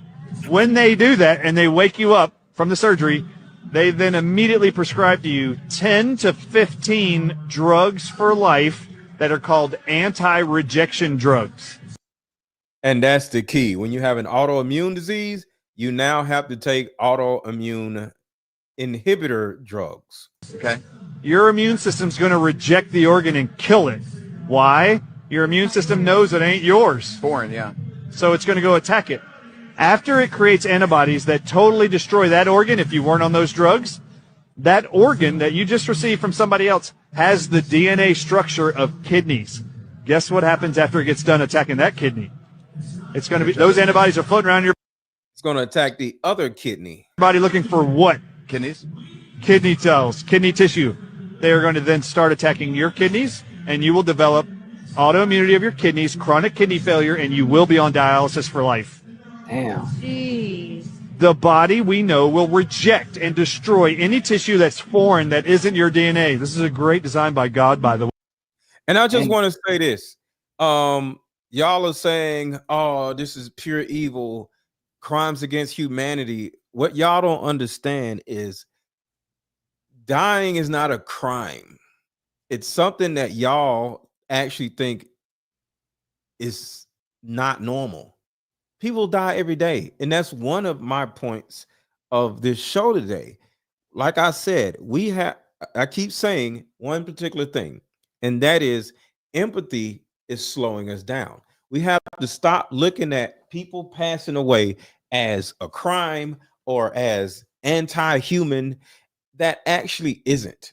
So what they are doing, whether you like it or not, is population control.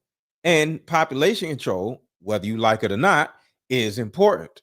So the key is not to turn around and say, oh, the government is against us. No, you just don't be the dummy that falls for what the government is trying to do. Because if you survive what the government is trying to do, you'll actually get something out of it, just like they trying to get something out of it. It's too many goddamn people on the planet, and they trying to quietly do something about it. So they're not evil. They're doing something for all of us. Just make sure you're not one of the dummies. That's all I'm saying. Does that make sense or no? I don't believe in population control. I think that's a fallacy, and I think that's something that they use to justify these things, and I think they try to use these scare tactics to do so. We got more than enough land. Like, that's the thing. It seems like we need something control. Yeah. Because you know what it is? Because if you go in the middle of America, you know how much room and land there is, how spread out we actually can be. Most of the people, like 80% of the population, live on the coast. So it seems like it's very dense when you go to New York, California, and everywhere else. But that's BS. I think they really are using these psyops tactics to do these, nefarious things when it comes to health and food and everything else. This is why Bill Gates is buying up all the farmland. So, like, if we wanted to spread out and start being self-sustaining, then what? Oh, okay, well, he already owns it. Now he owns the food supply and everything else.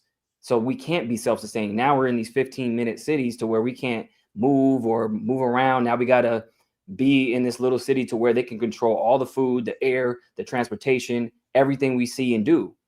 But if you go out, spread out, there's more than enough land in many countries. Everybody's just privy to just going to the coast because that's where it's like, you're near water and everything else. But really, you go to Wyoming, check the population of Wyoming right now.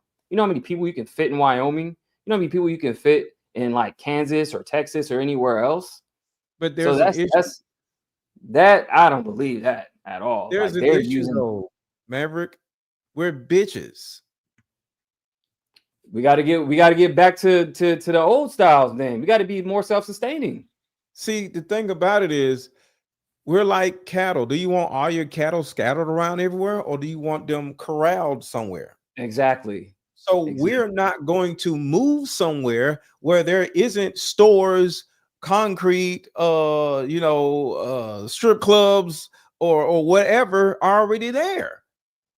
Yeah, true. And that's the thing that I'm saying, because we're bitches. We're only going to live where they want us to live because we're bitches. If we actually turn around and wake up and, like you said, start creating our own stuff, building our own schools, or, you know, and it don't take that much. Like, I don't even believe in an actual school that's a brick and mortar school. So I don't mean schools. I mean, like, in the information age, we don't need to build a whole bunch of shit. All we really need is food and I'm just saying the brick and mortar. We don't need a bookstore because we can read books online or listen to books. So we don't need a bookstore. We only need a food store. Of course, we need lights, plumbing, and all the other stuff. But I'm just saying the brick and mortar. We don't need all these. We don't need a mall. Fuck, we need a mall for. We don't need no damn mall. What we buying from a mall? Dumb shit, right? So we don't need a mall. See, all these are just cool things. But when it comes to what we need, we just need food. That's a brick and mortar and probably 3 other things, and we good. But we're bitches. Yeah, We a lot of want stuff. the A lot of we stuff. want the mall. You know what I'm saying? Yeah, a lot of So we're stuff not going to we, go we to don't need. Wyoming because there's no strip clubs or no malls and no dumb shit. Go ahead. Sorry. No. I agree. Like, you got to strip down a lot of stuff and really think about, like, getting out of that consumer mindset, because all the stuff you think you need Netflix, right? You think you need a mall and all this other stuff. It's like, no, what you need is food and water and air. Like, you need to be able to grow your own food and not, eat like Doritos and all this other shit. Like, what is that? Like, that's not like, what food group does that even come from? Yeah. It's like, think about it. Like, none of this stuff is natural. So you got to be able to reset and kind of, and I know it'll be hard and most people probably won't do it. Or if you get serious about it, then maybe you'll get halfway there. But at least reprogramming your mind, or even start to think in that route, then that's, better. You're better off than you were, yesterday. But like, thinking you need all this stuff, like, you don't need a phone and all. Like, come on, like, you don't need any of this stuff. They put that in place to pre-program you.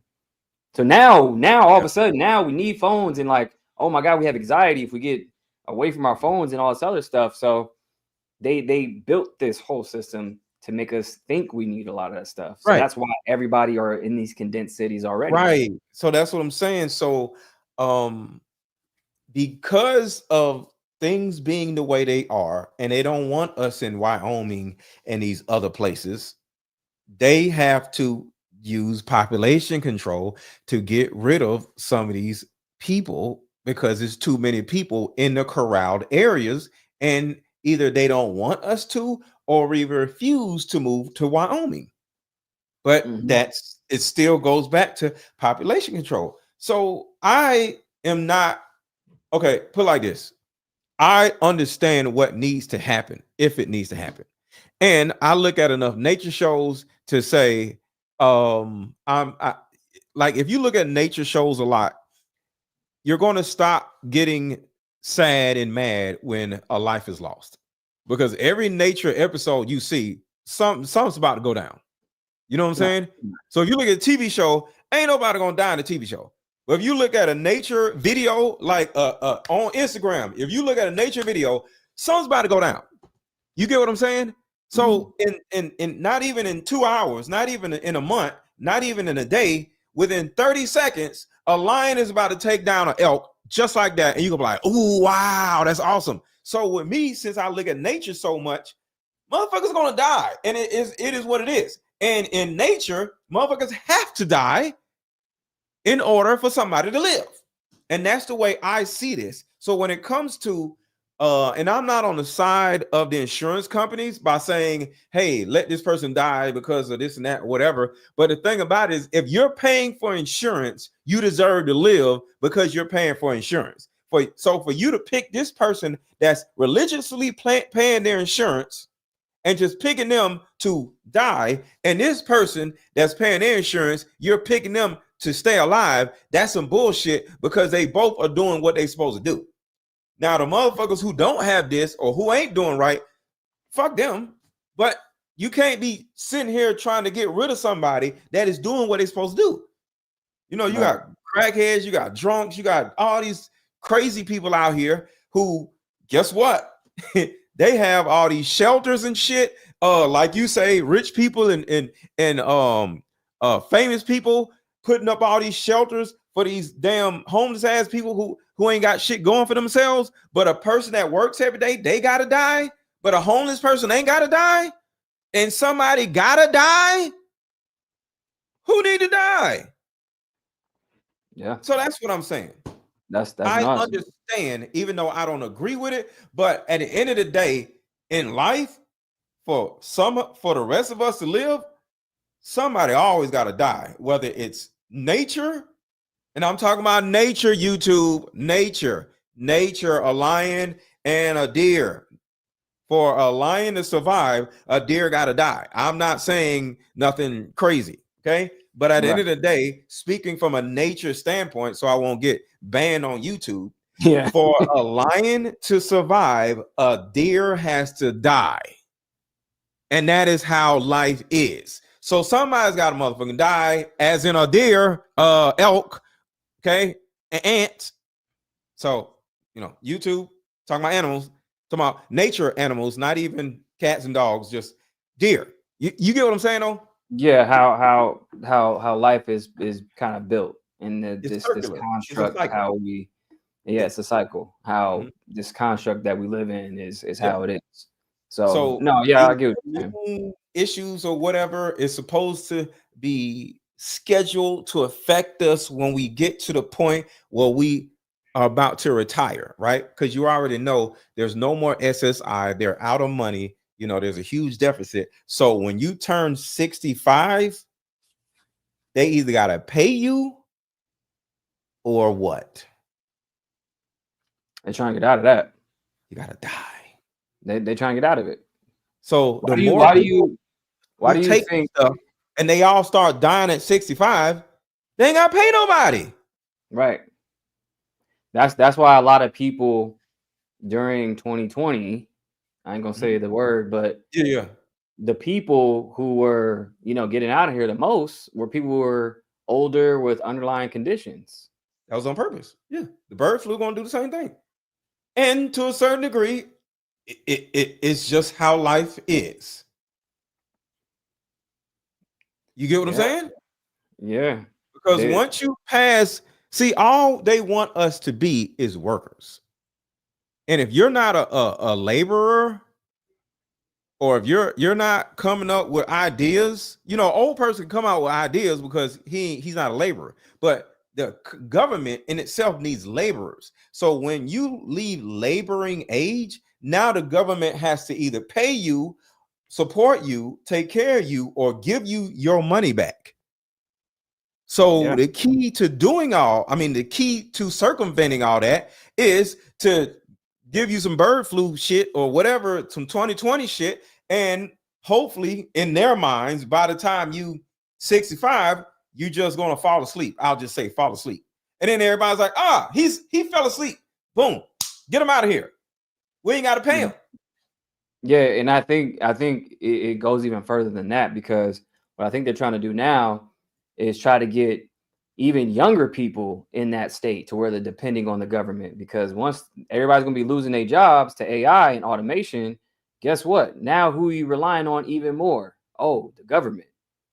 Like, think about UBI, Universal Basic Income. Universal Basic Income, that line's going to be long.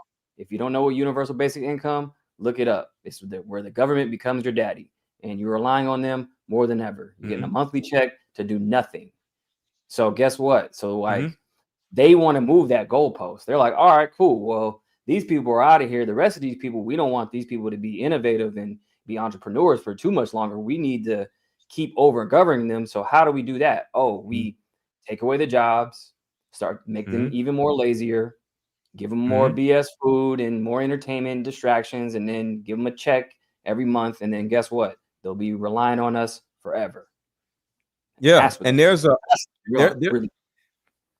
show I want to do with you maybe sometime next week or whatever, where how Kathy Hughes, who's the fake owner of Radio One, how she's over every every single black media company in America, but she's not the owner. You know who's the owner, right? And they prop her up as the owner to make it seem like, oh, black own this, black own that. But just like BET is Black Entertainment Television, and the owner isn't black, but they Right. still push it as black entertainment, right? So the thing about it is they put black faces in front of us, and then they pay people like Ricky Smiley, Steve Harvey, and these are Q's, Q dogs, which is a part of the agenda. And they push gay shit just subliminally. So next thing you know, they're pushing women to be strong and independent so they don't want or need a man. And then they push like Ricky Smiley be wearing dresses and shit and acting like a woman all the time. So people like Ricky Smiley, paid by Kathy Hughes, is pushing low-key gay shit where it's pushing men to be more feminine, more effeminate, more feminine, and more lazy. So now the women don't need men, and and guess what? Nobody's gonna have babies. Yeah, and then that's what's happening right now. Like the birth rate is actually declining. Like even Japan right now, they have a major crisis right now going on with the birth rate. More people are, I'll say, going to sleep than being born. Yeah. So that they're even, literally paying people to come over there to go have babies with the girls. So this is a real thing. Like even here, this is what even Elon's talking about. And I'm 50-50 on Elon. I'm not sure about Elon anymore. I'm trying to see what he's really about. But even Elon, he's always talking about that, about the birth. That's why he got like 10 kids, 12 kids. I don't know how many kids he got, but he thinks that, this is a real problem now, because if we keep going in this direction, then the population is going to continue to decline and then just, cease to exist. Because what's happening is like all the effects of the food and the air and all this stuff, like even you beat cancer, but a lot of people don't. But it's like a lot of this stuff is taking people out. So it's like when it comes to like, like the birth rates and all that stuff, it's like it gets harder and harder. And that's the thing, like it's even harder to own a home and all this other stuff, because people got to work all damn day and not even build a family. And then like how you said, like how they were, propping, women up to be like the male figure and the strong, like that is damaging the family unit. Yes. So that's what's happening. So you put all that in the pot, and then you have, a disaster like of birth declines and everything else happening. Yeah. And here's another video about Elon, but check out what he says, and I totally agree with him, because I actually talked about this a long time ago, how birth control not only affects a woman's hormones and it deteriorates her inner walls, but it makes women pookie pickers. Did you know that? Interesting. The reason why women are so terrible at picking men partly is because of birth control. Interesting. Okay. If you wonder, I'm sure you see plenty of times like, yo, what the hell is she doing? She's beautiful, she's smart. Why is she with Pookie? Right. Well, women are Pookie pickers because of birth control. And I said this a long time ago, so I'm not going to give Elon Musk no credit because I said this, but he's famous, so he's going to get all the credit. Check this out. Okay. Hormonal birth control causes depression or unaware. A lot of women are unaware that hormonal birth control causes depression, dramatically increases risk of suicide, and changes their preferences on who they want to marry or have kids with. It changes their personality. And not to say this on the box, by the way. Caution me. And I'll say it again. Well, I'll say what he just said again. It says it on the box. Change your personality? Yes. If the warnings has significant risk of depression, significant increase in suicide, and will make you want to go out with people that you don't actually like. Wow. It doesn't say That's it like true, that, by the way. I know. So that's interesting. So the thing about it is, when you look at population control, is coming from every avenue. Right. So the way I keep myself from being controlled is when I had cancer, the shit was funny to me. Do you know why? Why? Because I'm not like these goddamn people. I mainly drink water. I don't run around drinking alcohol. I don't smoke weed. I don't smoke cigarettes. I don't smoke shit. I go to the gym. I went to the gym today. I go to the gym almost every day. And mentally, I study something called Taoism, which means I don't give a shit about a lot of the things that people give a shit about. I don't argue with women. I don't argue with men. Why? Because I don't care. I don't need to be right. Everything about Taoism, actually, like, you know, I talked to you about, is about emptiness and not fullness. So the more empty I am, the more room everything in my body has to do stuff with. Like, for example, I only eat one time a day. Why? To give my body time to actually digest the food properly and rest. Right. See, a lot of people, they eat and then they eat and they eat and their body is just churning like a car. Imagine a car running all day. Right. Imagine a car just being on all day, every day, just whether you driving it or not driving it, it's just on. How long do you think that engine is going to last? So the thing about it is, I take my ass to sleep.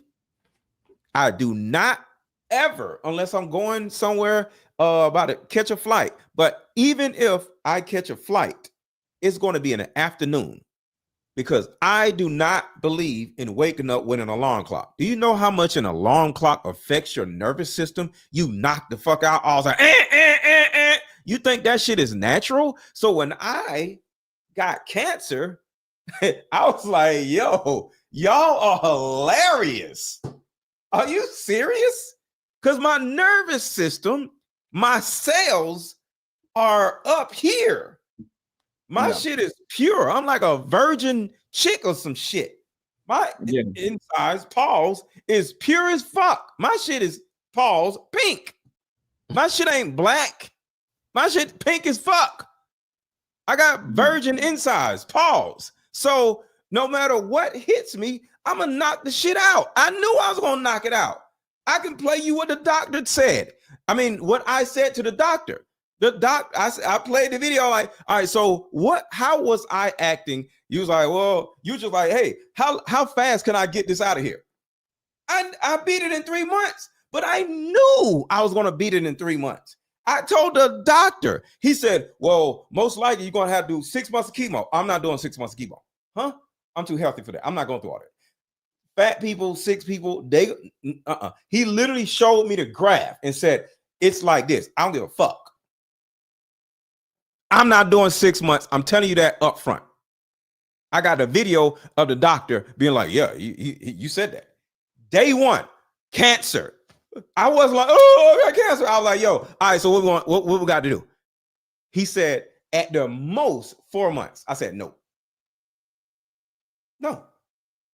I said two times, 2 months, and I'm out of here. He argued with me, and he told me some doctor shit, and I was like, okay, we literally negotiated. He had to negotiate with me. Yeah, that's a check. They got to get the money. Yeah, they got to get the check. If I would have said nothing, I would have went through 6 months of chemo. They wouldn't told me shit. Which I never understood. Like with chemo, it's literally radiation. It's like no radiation and chemo are two different things. It's poison, but radiation or not radiation, but you know what I mean. It's poison. Yeah, poison. But yeah, it that never made sense to me. Like, so the thing about it is though, Maverick, I was able to negotiate chemo. Think about that because of how healthy I am, because of my mindset, because it's not just about eating right, because there's plenty of people who are healthy, but their brains are fucked up because they always worrying. They always arguing with people. They always thinking what somebody should do. I don't give a shit. I coach women and I tell women all the time, I don't give a damn if you get better or have a better life because I don't have to live your life. I don't care. You pay me, I'm gonna help you. If you listen, I don't give a shit. The only thing I can do is just give you the information. You do whatever you do with it. You know what I'm saying? Right. Because at the end of the day, it's your life to live. I am not going to hang on to what you do with you. And now I'm stressed because you over there doing more dumb shit. I don't give a damn. And that is my mindset. And I teach people how to have that I don't give a shit mindset. I don't give a damn what my kids do. My kids go be strippers. I don't give a shit. They ain't got nothing to do with me. Because you're teaching them. Otherwise, you're just like, hey, here's the roadmap. You can follow it or don't follow it. Yeah. I told both of my kids, if you decide to go out here and go smoke crack, that's your life. I don't care. I'll ride by under the bridge, hand you a hamburger, and I'm out. You ain't living with me. You ain't. I ain't even gonna touch you. I'm finna hand you a bag of McDonald's and say I love you and leave, because your ass ain't finna infect me with your little crackhead. Well, the hell you don't call under this bridge. No, I ain't even gonna hug you.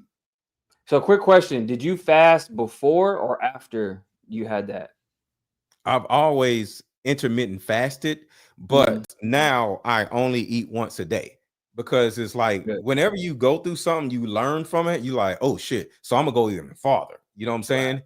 And another thing that people don't know that I just want to share with the audience is if you have rotten teeth, you can turn around and die early. If you had because my cancer, because you know how you like, why me? What happened? It was my teeth. I had a root canal, and you can look this up, and I got proof, and I'll play the video if y'all want me to, but I don't want to get all off topic.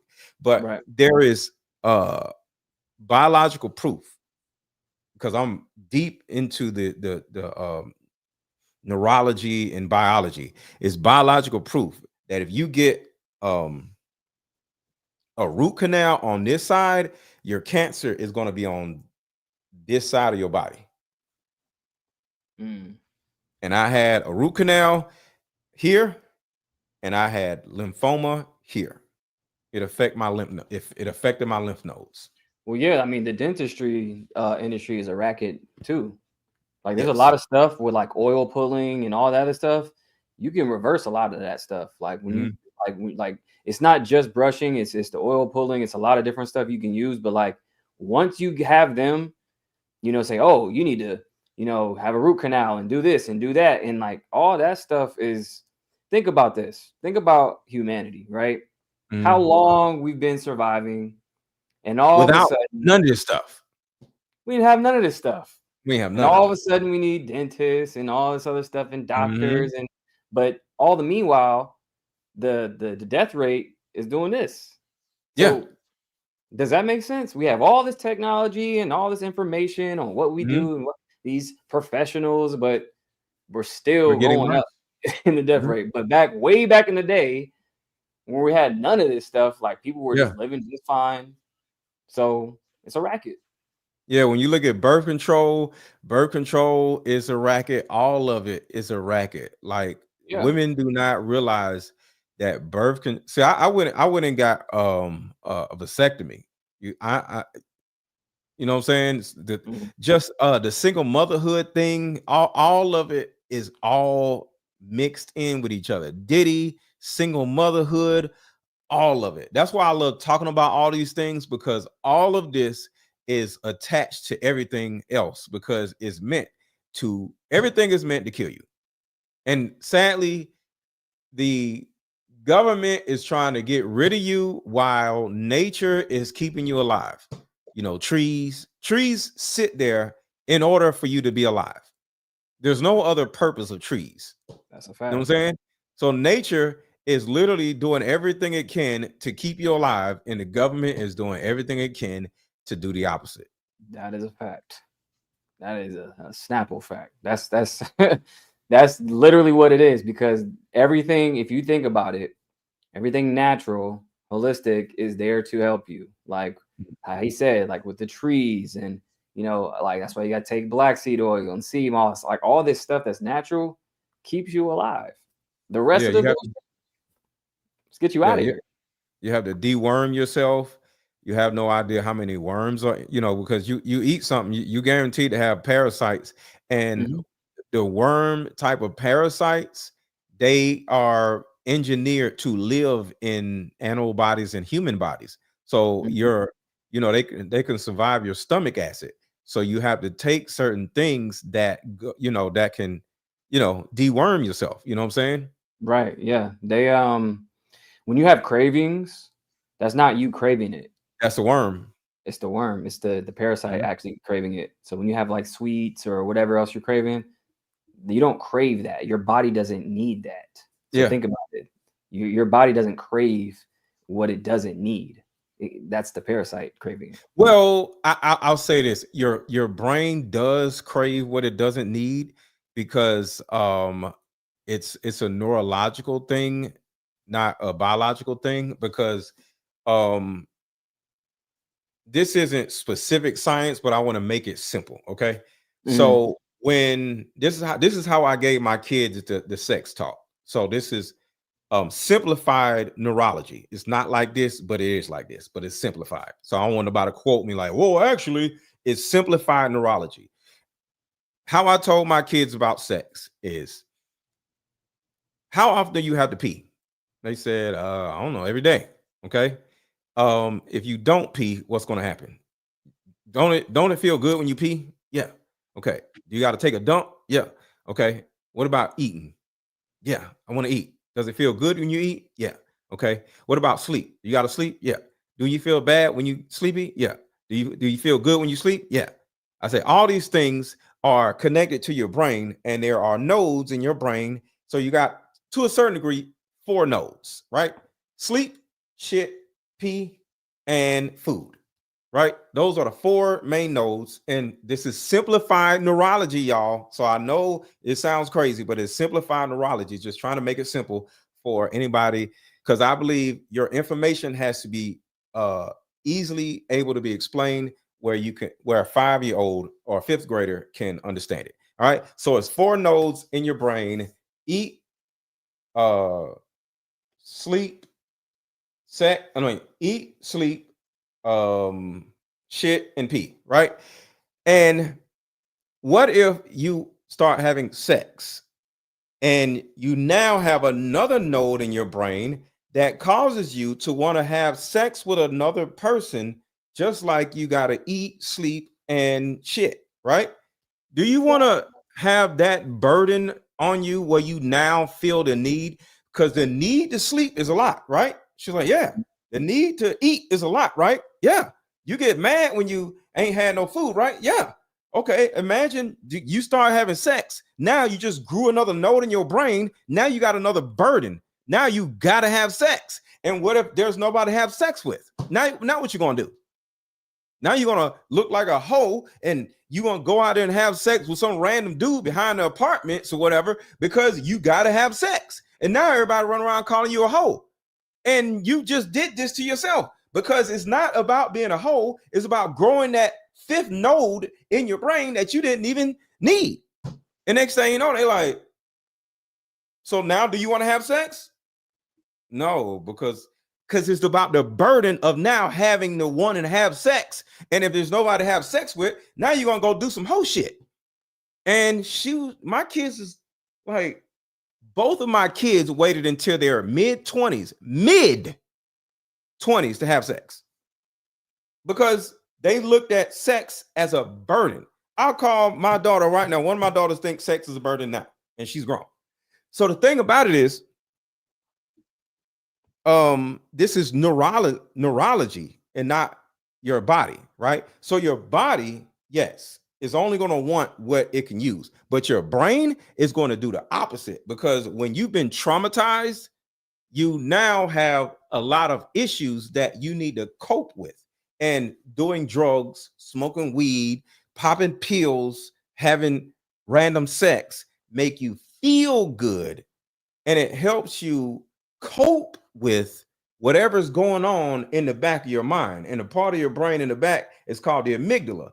And your amygdala holds all your terrible, crazy memories, and they never go away. And every time something goes on in life, that's somewhat similar to what happened to you in the past, now you're like, oh, now you're hungry. Now you want to have sex. Now you want to do a drug. Now you want to do all this other shit.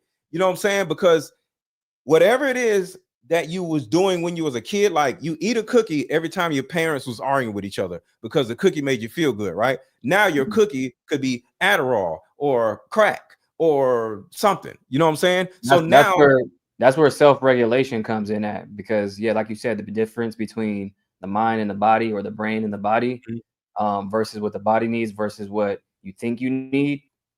Like that's the key word, thinking. Like you think you need something, Belief, and then though.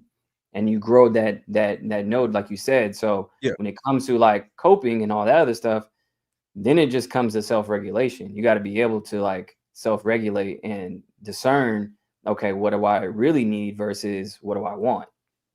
But that's a should statement, though. Because you should regulate, but how do you regulate? And that's what I actually teach and help people do. Because even though yes, what you're saying is right, you should be able to regulate that, but if you don't know how to regulate that, you don't know how to regulate that. Because the thing about it is, it's about what you believe in. It's like believing in God. No matter what somebody says about God, you're gonna be like, man, get out of my face, because that's what you believe. So if you believe smoking weed makes you feel good, if you believe that drinking alcohol makes you, cope with not having a lot of money, makes you feel good, because the people with the most problems, they put on themselves, because you broke and then you go spend money that you don't have on something that'll cope with you being broke. Right. Vicious cycle. You're broke and you're going to take your last bit of money and go buy something to cope with you being broke instead of you just being broke. Right. So the body does not only take what it needs, your brain takes what it doesn't need in order to trade one problem for another problem. So the thing about it is, what we have to do, me and you, we have to trade a solution for somebody's problem. And if we don't trade a solution, they're never going to let go of their problem, because everything has to be a trade-off. Because once a person has dealt with a lot of trauma, they're not a normal person. They're now officially maladaptive. And they're going to live their lives maladaptive for the rest of their lives. You can't turn around and say, hey, you shouldn't smoke weed. Fuck you. Hey, you shouldn't have random sex or sell your ass. There's something called 304 TikTok. If you type in 304 TikTok, it's an underworld, a whole bunch of women that sell pussy. They would come on and say, hey, actually, hold on, I'm gonna show y'all. Oh damn, here we go. I'm just gonna show y'all how maladaptive people actually are. Hold on, I gotta show you this. Where is it? Yeah, it sounds crazy. This sounds like the in and out thing. It is. Oh, hold on. Listen to this. Listen to this. This is crazy. Y'all find come with me to sell my coochie to a 72-year-old man. This is my. I'm gonna play it one more time. Just make sure y'all heard it, because y'all might be like, "Wait, what she just say?" I'm play it again. Come with me to sell my coochie to a 72-year-old man. This is my first client as a 304. And then I just wanted to say something. I know when people say 304, they. That's just crazy, bro. Come with me to sell my coochie. That's crazy work. And if you go to her and say, ma'am, you shouldn't do that, she's going to look at you like you freaking crazy. She's going to be like, do you know how much money I make selling my coochie to 70-year-old man? You don't get that? How much you make? Get out my face. Because that's her belief. That is her belief. And the only way she's going to change her belief if you trade another belief for her belief. Right. There is no should. There is no shouldn't. That shit don't exist. Our jobs as leaders is to trade a belief for another belief. Yeah, that's the only way. Like, that's the only way you can really, for one, stay with your cycle and your addiction, because that's what it is. Because now it's like, okay, if I trade that for working out, now you'll be like the best damn trainer and become, There you you know, go. You're best gonna version of yourself. you're gonna be a great trainer because you was a great coochie seller. Exactly. Because you dive into whatever your addiction is. So for you to get rid of this addiction, you got to get into another addiction. Like Jada Pinkett said she was addicted to drugs and she traded she was addicted to sex. She had a sex addiction, and she got addicted to working out. And that's when she started getting skinny because she started working out so much where she just got skinnier. Because you got to remember, Jada Pinkett was she was like Halle Berry small. She wasn't skinny. She was fine. Right. But she had a sex addiction when she became famous. And she traded sex for working out. And she overexerted herself on working out. And she started losing weight. Right. Look at Ice Spice. Most likely, Yeah, Ice like, Spice. man, did she on Ozempic? Like, what's going on with her? No, I think she traded whatever her addiction was for working out. And I personally think she's just overworking out. Yeah, she overdoing it. Which shows you she had some type of addiction before to something else for sure. A lot of models, they are told that you got to be sexy, you got to be small, you got to be skinny. So they literally start becoming what is it? Something jick, not the lethargic. What is it? Yeah, I know what you're talking about. It's you don't eat. Yeah. It's I forgot what it is. But you get what I'm saying though? It's an addiction. So you end up overdoing it. So the thing about it is bulimia. Is it bulimia? Bulimia or anemia or something. Yeah. I think it's bulimia. Bulimia, yeah. So that's the thing. We have to trade somebody's addiction for another addiction. Oh, anorexia. Bulimic, anorexia. Yeah. But you get what I'm saying? So I think she's just think she's just throwing up in the bathroom over and over again because she probably got a whole bunch of people telling her she's fat. Because you gotta understand, she had a fat ass, but when you got a fat ass and you young, you know, sometimes your waist starts catching up with your ass, which is just natural. And then you start being like, oh shit, I'm getting fat. And then when your manager or role manager says, yo, you getting fat, you gotta start losing weight. And she's like, oh shit. And next thing you know, she's thrown up in the bathroom. Yeah. Or either, like you said, take Ozempic and she lose too much weight. Now she's looking crazy. So it could be that. Yeah. But all of these are addictions that is our jobs to, one, help them identify the addiction, and then two, trade their addiction for something positive that they can be addicted to. Right. Because addictive personalities got to be addicted to something. No, that's a fact. Definitely. Yeah. But yeah, we touched on a lot of different things. Anything else you want to discuss? No, that's pretty much it. We talked about Diddy and Luigi and everything else in between. We touched on a lot of stuff. So no, that's pretty much it. Definitely appreciate you having me on. Make sure you guys follow me though on Instagram, Maverick Approach. That's my handle, Maverick Approach. This guy is so dope. The way he breaks shit down, he's so dope. So everybody follow Maverick Approach on YouTube, on Facebook, on Instagram, and on Twitter. This dude drops some superior knowledge. Thank you. Appreciate it. Definitely. Thank you. And to Maverick's people, make sure to subscribe to my channel. My Instagram page is right here. I am _Mr. Let Go. And if you see Mr. Let Go, that's also me. So you can follow that page. So you follow Mr. Let Go or I am _Mr. Let Go is both me. Somebody said the links. I'm not good at links. So shit, I ain't even that's his Instagram right there. That's his Instagram. And if you just type in Mr. Let Go on YouTube, that'll come up too. Yeah, it'll show up. So just type in Mr. Let Go and type in Maverick Approach, and you'll easily see either one of our Instagram pages or YouTube channels or whatever. So type in Maverick Approach wherever you're at, or type in Mr. Let Go wherever you are, and you'll see either one of us. And I try to make sure that my avatar is always the same. So it's a red avatar on any of the social media platforms except for YouTube. Yeah, same here. So you'll see my same avatar. I don't change it. All right, y'all. So I'm gonna play a couple more videos. So if you want to hang out, you can hang out or whatever, but I don't want to take up all your time or whatever. But yeah, I'm gonna head out. I'm gonna head out for sure. But right, no, cool, yeah, cool. definitely appreciate it, man. We'll definitely we got some stuff coming up.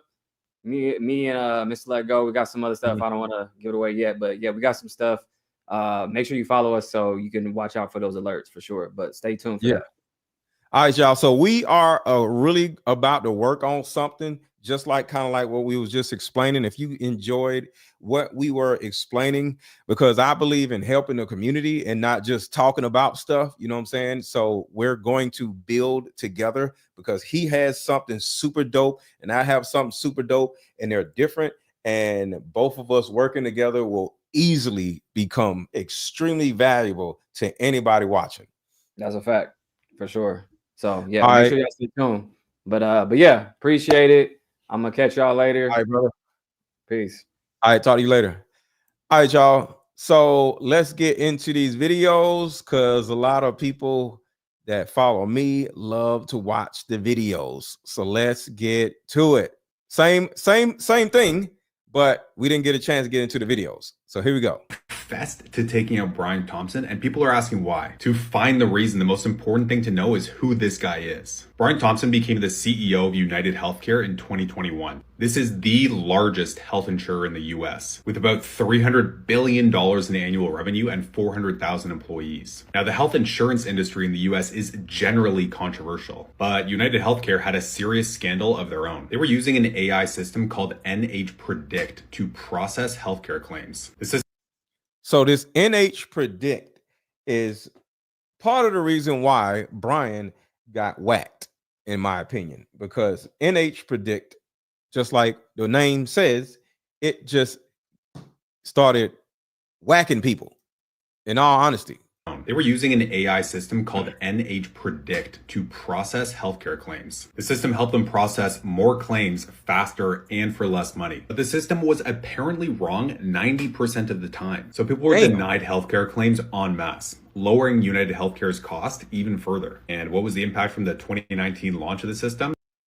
The stock went up. See, and here's the thing right here. It's all about the bottom line. A publicly traded company can never be trusted, because they have so many people to answer to. And if their bottom line doesn't do this, they'll lose a lot of support from the people in their boardroom. So always keep in mind that these publicly traded companies are never your friends because of this. See, the thing about it is, you're my customer, right? You're the reason why I make money. But if I become a publicly traded company, my boardroom becomes my priority and not the information. And if my boardroom, not saying I have one, but if I have a boardroom, they will tell me what I need to do in order to make my stock go up, because they are the ones that are invested in me and not y'all. And next thing you know, I'm sitting here like trying to come up with a way to screw y'all over, so my investors are happy, because I'm a publicly traded company. And that's the actual problem with publicly traded companies. You no longer are the priority. They don't give a shit about you. If investors said drop some extra sugar or some poison in the sodas or whatever, hey, I got to do what I got to do. If I'm drinking this water and their investors say do this and do that to the water, they're gonna do it, and they ain't gonna give a damn about what I'm doing. You know what I'm saying? And a lot of cases, losing money isn't even the way the stock goes down, because the way a lot of these companies work is, if they fire 30,000 people, the stock goes up.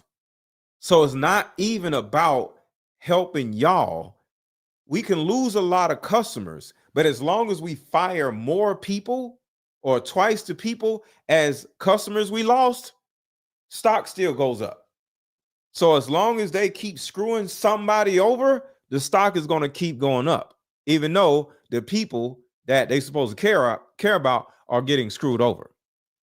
Returning 18% per year on average versus about 2% for their competitors. This system directly benefited their stock price and Brian Thompson, as he got more than half of his $10 million annual pay package in stock each year while CEO. He even sold about $15 million worth of stock at the beginning of this year. So on the surface, we have a healthcare company worth about $500 billion using a flawed AI system that rejects claims and saves them massive amounts of money, giving their stock a huge lift relative to competitors. And their CEO a big payday. So how does Luigi come into this? So he was a tech savvy guy, particularly in AI, even working as a teaching assistant in AI at Stanford. But he appeared to grow more skeptical of the use of this technology. So did Luigi see United Healthcare, a company that stands accused of using a flawed AI system to reject billions of dollars of healthcare claims, as the most extreme negative use of this emerging tech? Well, according to snippets of his manifesto, where he calls out the US's expensive and flawed healthcare system, kind of sounds like it.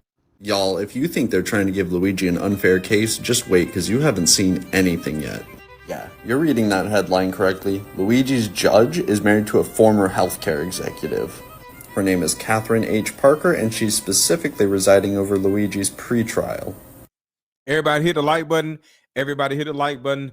Everybody hit the like button. And to the people that are not following me, who are not subscribed to my channel, make sure to go to YouTube right now and subscribe to my channel. My channel is Mr. Let Go, MRLETGO. So there's a bunch of people on Twitter, and there is the main people are on Twitter. So it's like 300 people on Twitter. If you could come over to YouTube, find Mr. Let Go, MRLETGO, and follow me or subscribe to my channel. What's up, Lynette? I ain't seen you in a minute, Lynette, but make sure to come over to YouTube and give me a subscription. And once you subscribed, say just subscribed in the chat. Type in just subscribed in the chat. Come over to YouTube real quick. The people on Twitter, you people on Twitter, I'm talking to the people on X, the people on X right now. Go out of your app for a second and type in YouTube. Well, go to your YouTube app and then type in MRLETGO, Mr. Let Go, MRLETGO right now, and hit the subscribe button and say subbed or just subscribed in the chat. Supposedly, she's married to a former Pfizer executive and holds hundreds of thousands of dollars in stocks in healthcare and pharmaceuticals. All right, so hold on. Let's back up a little bit right here. So what he's saying is Brian Thompson's wife is a Pfizer executive. Think about that. Think about that. Brian Thompson, his wife, is an executive at Pfizer. So one person is an executive at United Healthcare, and the wife is an executive at Pfizer. Y'all, if you think they're trying to give Luigi an unfair case, just wait, because you haven't seen anything yet. Yeah, you're reading that headline correctly. Luigi's judge is married to a former healthcare executive. Her name is Catherine. Oh, sorry, Luigi's judge. The judge trying Luigi's case. H. Parker, and she's specifically residing over Luigi's pre-trial. Supposedly, she's married to a former Pfizer executive and holds hundreds of thousands of dollars in stocks in healthcare and pharmaceutical companies. Like, we need to stop worrying about an impartial jury and start worrying about an impartial judge, because this is getting ridiculous. I am here primarily today to make a public confession. I'm a 1987, a physician, demand a man with inspiration.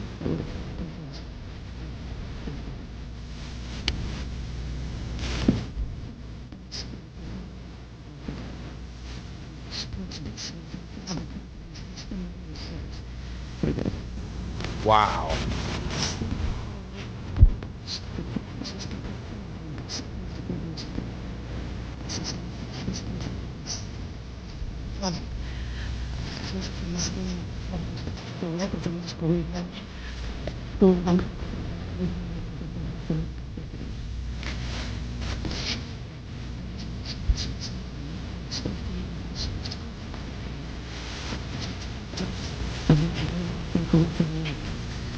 And according to the managed care industry, I think we've heard intimations of that today, and we've seen this in at least 2 cases.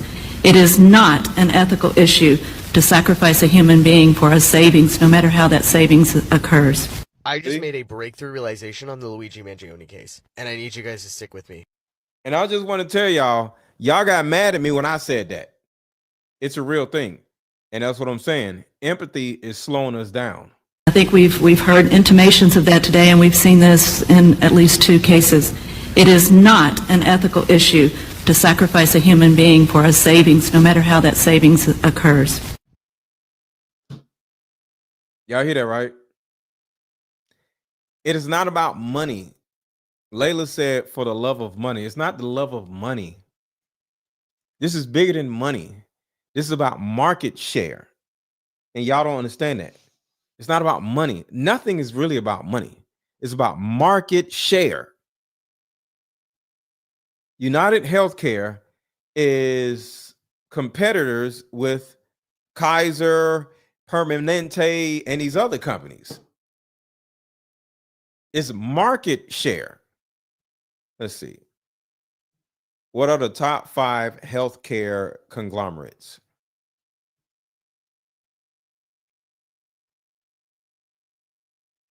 You got United Health Group, you have CVS Health, you got Cigna Healthcare, you have Eleverance Health, you have HCA Healthcare, you have Johnson & Johnson, you got Centene. In some of these places, you don't know who they are. You got Kaiser Permanente, of course. You have American Source. You got Humana. Y'all heard of Humana, right? So it's about 20 different healthcare companies. Aetna, yeah. So it's not about money, and y'all gotta. I'm here to help y'all wake up. None of this is about money. Money doesn't exist. One day y'all will realize this. I was talking to somebody earlier about money. I'm like, I don't make money. I make resources. I use credit cards. I barely ever use money. The only time I handle money is when I'm in a strip club. I go to a strip club, I'm handling money. But other than being at a strip club, I never handle money. I don't have money. I trade. I pay everything with credit cards. And when I get paid or whatever, when I get money in, that money either goes to buying more card games or it goes to my credit cards. And I build more credit because I pay off credit cards and keep them at zero. Yeah, I don't trade stocks, but I put my money in Bitcoin. I don't have no money. And that's the thing. Y'all talking about for the love of money. It's not about money. I don't have no goddamn money. I have resources. You give me $10,000, that shit going to be gone in 2 days. That shit is going to go over here. It's going to go into a stock. It's going to go into crypto. It's going to go over here. I'm going to invest in some shit. I'm going to pay, add more money to Facebook ads. I'm spending it because it doesn't exist. I need resources, y'all. See, the day you realize that money doesn't exist, money is currency like electricity. You take the money and you build credit with it. You take money and you buy real estate and put somebody in the real estate. You take money and put it in a stock. You take money, you put it in Bitcoin. You take money and you pay off your credit cards, and you have a very low credit card balance. Then your credit score goes up, and now you can borrow more money. See, companies borrow money in order to have leverage. Y'all see what I'm saying? This is not about money. None of this is about money. This is about market share and leverage. United Healthcare makes billions of dollars. They don't need no goddamn money. They need market share. They're in direct competition with 20 other healthcare companies. It's bigger than that. So, and they all let people die. It's not just United Healthcare, y'all. So if they over there letting I don't know, a certain amount of people die, and then you ain't letting a whole bunch of people die, you're going to lose market share. Y'all got to think about that, y'all. I just made a breakthrough realization on the Luigi Mangione case, and I need you guys to stick with me. Right now, everybody is speculating. Thank you, Melly Mel. Drop popcorn emojis in the chat. Everybody drop popcorn emojis in the chat. Drop popcorn emojis in the chat. Let's go. Drop popcorn emojis in the chat. That Luigi is essentially playing the game of Monopoly. In the manifesto that they found, he talks about corporate America and how capitalism is like the worst thing for the country, refers to the capitalists as the parasites. And there was another creator in here who was talking about how in the bag that they found on his fake ID, the address and the number on the address was where and when Monopoly was founded. So this is clearly a well thought out plan. My theory is that this is just the beginning of the game. And I'm saying that because very clearly he wanted this to be a puzzle. I think that there are going to be 8 different occurrences, all matching up with a Monopoly piece, which would be the players if you're playing the game. Do I think that all of them are going to be an unaliving like this one was? I don't think so. But I think all of them are going to be statements and like political statements. When Luigi was found, like I said, they found Monopoly money in his bag. I think he's the money bag. One, he himself came from a wealthy family, which if I had to guess is how he grew to dislike money and capitalism. He probably saw what it did to other people, what it did to his family. Regardless, I'm not going to speculate on like that part of his life. But drop popcorn emojis in the chat. Drop popcorn emojis in the chat. The backpack with the money in it is the money bag.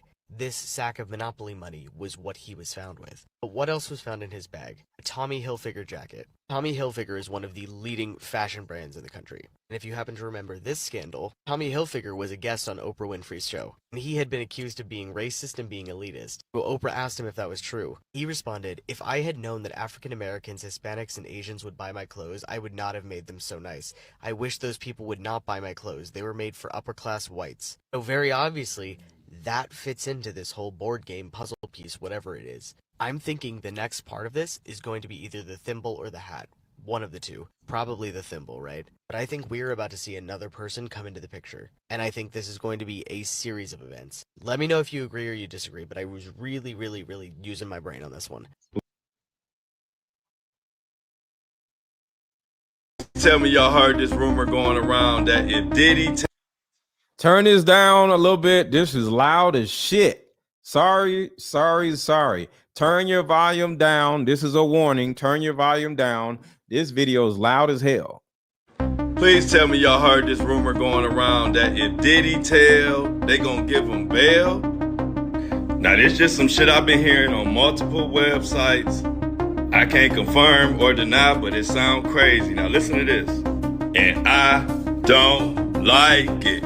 So check it out. Y'all know what they've been saying about Diddy lately. Saying he been looking skinny, he been on hunger strike, wasn't eating Christmas, and looking bad. They even was saying that he looked thinner and grayer in their most recent court appearance. Mohawk Diddy doing bad. Well, now the rumor is going around that the prosecution feels like this is the perfect time to come up in his face with some paperwork. And this apparent deal will get him bail until he awaits trial, amongst shaving some time off or whatever. But in exchange, they're pressuring him to expose the full network of individuals tied to his trafficking. And they don't want no little bitty names. They want the names of celebrities, athletes, studio heads, agents. You can read the rest. They want some serious names. So long story short, if Diddy starts naming names, he can secure bail and remain free Why you wait on trial? Now I'm gonna make some calls and find out today, but tomorrow morning on my podcast, The Flow Show No Filter, I'm deep diving in this deal. What do y'all think? This would be crazy. I'm out. Diddy suffered a breakdown in jail after Christmas. It's being reported that Diddy allegedly had a meltdown at the Metropolitan Detention Center in New York during the holiday season. Hold on, I want to show y'all the rest of what we was talking about earlier. Don't put other DNA in your body. Right. So now you put Cocker Spaniel DNA inside of a 6-month-old. You put hepatitis B.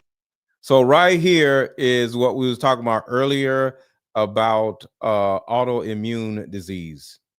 Inside of a 12-hour-old baby. Yeah. And you set them up for autoimmune diseases lifelong. This is why you get juvenile rheumatoid arthritis, juvenile diabetes, SIDS. Why did you get all these conditions of autism? This is so what many they're more doing. diseases malfunction. Like autoimmune diseases are something that you just don't hear about now. It's like everybody, it's common. You're everywhere. Oh, everybody in the audiences, have you ever wondered why it is so many children and adults are allergic to eggs? 7 out of the 9 flu vaccines have what's called ovalbumin, or did y'all know that? Are you mysteriously allergic to eggs out of nowhere? By name egg protein. Well, I looked that up. I wanted the world to see, why is there egg white in every one of these flu vaccines? Egg whites. In the flu vaccine. In the flu vaccine, 7 of the 9. So I looked it up. I wanted to know what eggs It's does not this an come angel from. food cake. I want to know what eggs, what egg whites from what animals are inside these flu vaccines.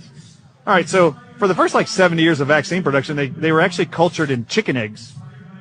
They would actually inject. Judy Mikovits used to make them, vaccines at the NIH, injecting the substrate into chicken eggs to culture whatever it is they're trying to grow, that they then put in a syringe and inject inside of you. Any chicken egg protein they inject inside of you as a baby, you will develop lifelong egg allergies to. Just so you know, in the last 20 years, it's no longer chicken eggs. What is it? It's snake eggs. Oh, you're kidding. 90% of all vaccines are manufactured in China, and look it up. There's documentaries about this all over. They are called Chinese snake villages, and they just culture snake eggs for the pharmaceutical giants in China to manufacture 90% of all of our vaccines that we receive in America. What is the deal with snakes? So chicken DNA, snake DNA. Do you want to know why there's so much autoimmunity, so many actual disease states, chronic illnesses in Americans? You're injecting foreign DNA that doesn't belong to you into you. And as long as you stay ignorant and blissfully happy to follow blindly the faith of your white coat authority figures, who don't know anything either, these little booklets will be very powerful. And I want everybody buying them and then giving them to their MDs after they can't answer your questions because none of them have a clue. Can we get you back on when the book comes out? You better believe it. Cover this because we're gonna do it for all vaccines. The flu one's gonna be first. I don't July. even do any more interviews. I'm like done. When I'm they're like, running national days, weeks of it, and it's, everywhere you go, every billboard, Walgreens, CVS, get your flu shot. I'm gonna buy one of these books for Travis Kelce and send him like a box of them. No kidding. Can I say one other thing before we go? Of course. I can't be more sick and disturbed than I am now. So go ahead. Yeah, I know, right? So my presentation here a few minutes ago was totally different than anything I've done. I decided to show the world who was the real target of the pandemic called COVID. So I put it up. The American Diabetes Association just published that 40% of all COVID-19 deaths in America were in diabetics only. That's the largest percentage of anybody who died from COVID are diabetics worldwide. So I put up on the screen, the American Diabetes Association admits that 40% of all COVID deaths came from diabetics. All right, so let's introduce you to American Diabetes Association's mission statement and how long they've been around. How long? Since 1939 is when they were founded. And their mission statement is, we provide research to manage, cure, and prevent diabetes. And they ain't cured nothing. That's their mission statement. So I went like this. How are they doing after 84 years? How many cases, where were we at in 1939? How are they So doing we just- after 84 years, y'all? How are they doing after 84 years of managing and curing diabetes? Finished 4 years, and almost half everybody that died were diabetics in America. Okay. All right. So how are they doing? Half of everybody that has died in America had diabetes.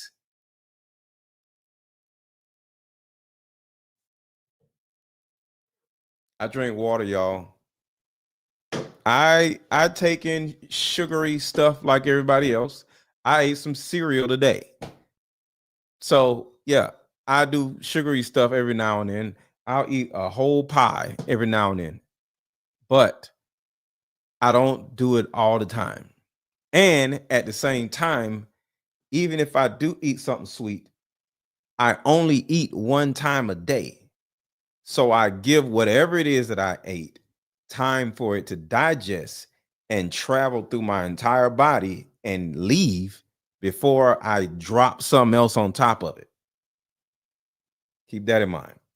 Doing with their prevention and cure of diabetes they've been researching for 84 years. I put up on the screen a chart that the American Diabetes Association shows that in 1980, 41 years later after that organization was set up and collecting donations and research for diabetes to cure it and prevent it, I showed in 2010 they published on a bar graph that there was 5.5 million Americans with diabetes in 1980. How many? There was 5.5 million Okay. Americans with diabetes in 1980. Okay. They show it all the way to 2010. 2010, it's 21 million Americans.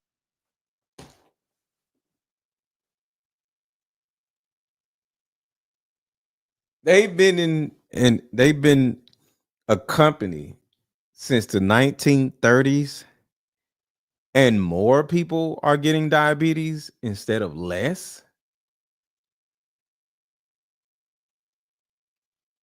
20 million. Golly, hold on. Let me back that up a little bit. Y'all got to hit that again. Hit the like button, hit the like button, hit the like button. 1980, 41 years later after that organization was set up and collecting donations and research for diabetes to cure it and prevent it. I showed in 2010 they published on a bar graph 5 million people to 22 million people. that there was 5.5 million Americans with diabetes in 1980. How many? There was 5.5 million Okay. Americans with diabetes in 1980. Okay. Whoa, hold on. The Diddy docket, shout out to you. The Diddy docket just said, I'm behind on a live, but for your information, the French Quarter is full of lanterns.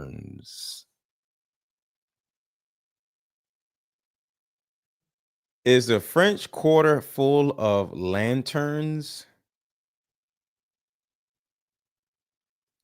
Yes, the French Quarter in New Orleans, Louisiana, is known for its many lanterns. Oh!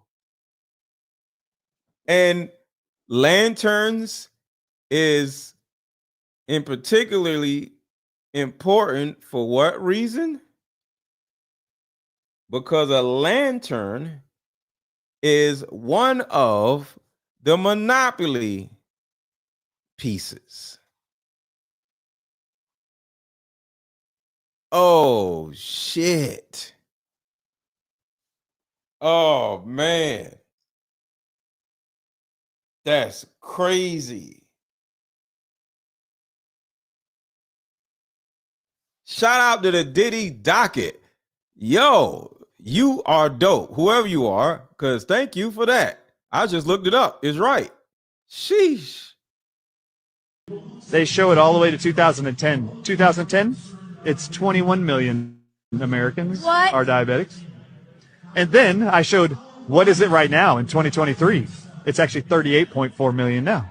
That's almost double in 13 years. Yeah. The whole chart just goes straight away. So I showed the numbers and how that. I said, this is an organization.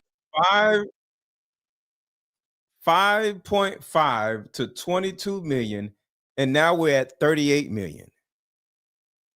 Organization committed for 84 years to prevent and cure diabetes. Are they working? Are they figuring it out?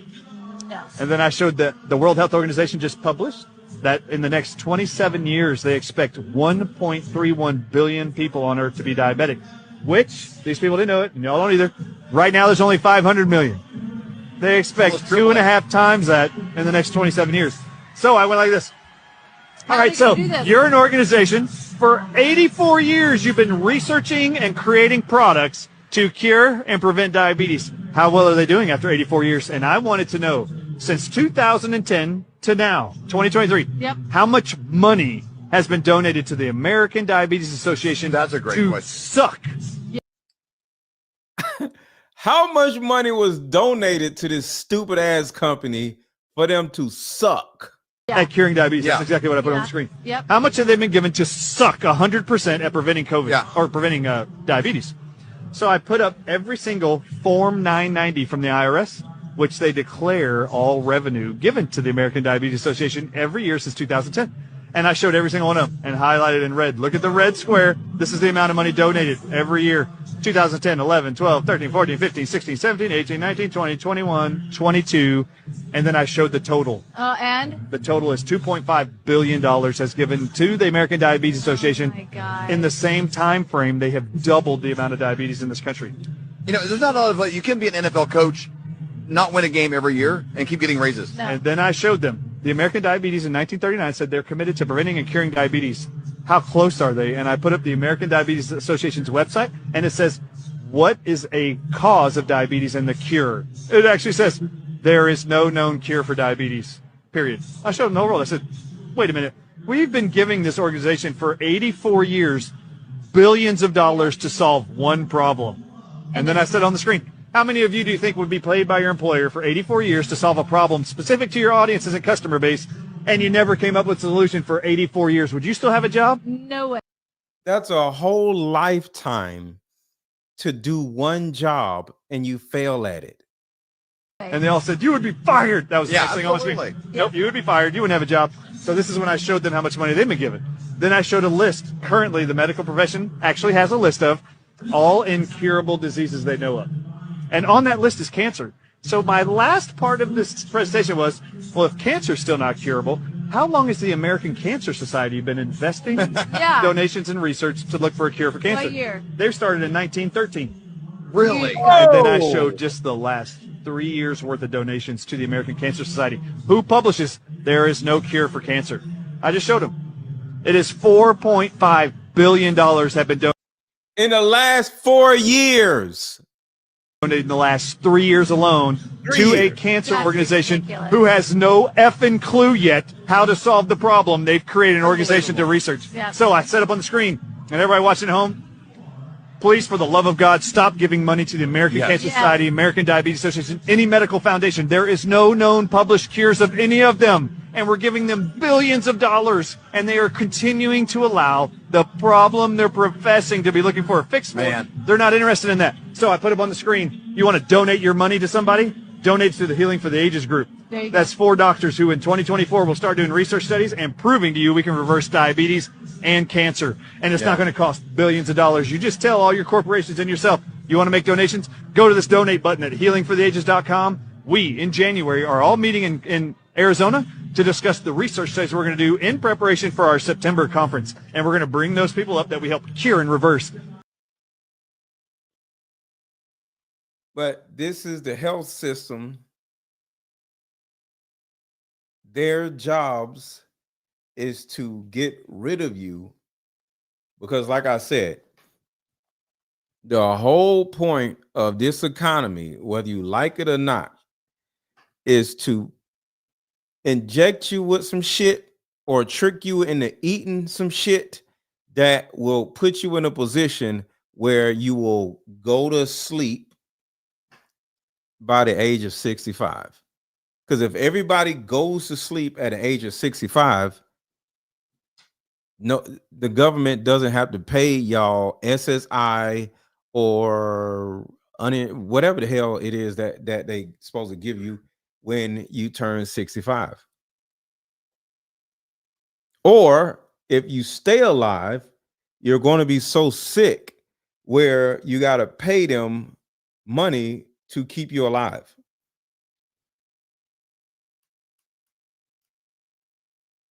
I'm going to tell y'all something. I went a bunch of years without insurance, health insurance, because to a certain degree, it's stupid. I haven't had, because I would go get a checkup and pay on my own. Like I had dental insurance, but it's been plenty of years that I had no health insurance. And whenever I got, went to the doctor, I just paid out of pocket because I wasn't doing anything in particular. You get a checkup, You get check for diseases, you check for this, check for that. I'm not paying no goddamn $500 to $800 a month and I ain't going through shit. No. But of course, at some particular point, you kind of like got to get insurance or whatever.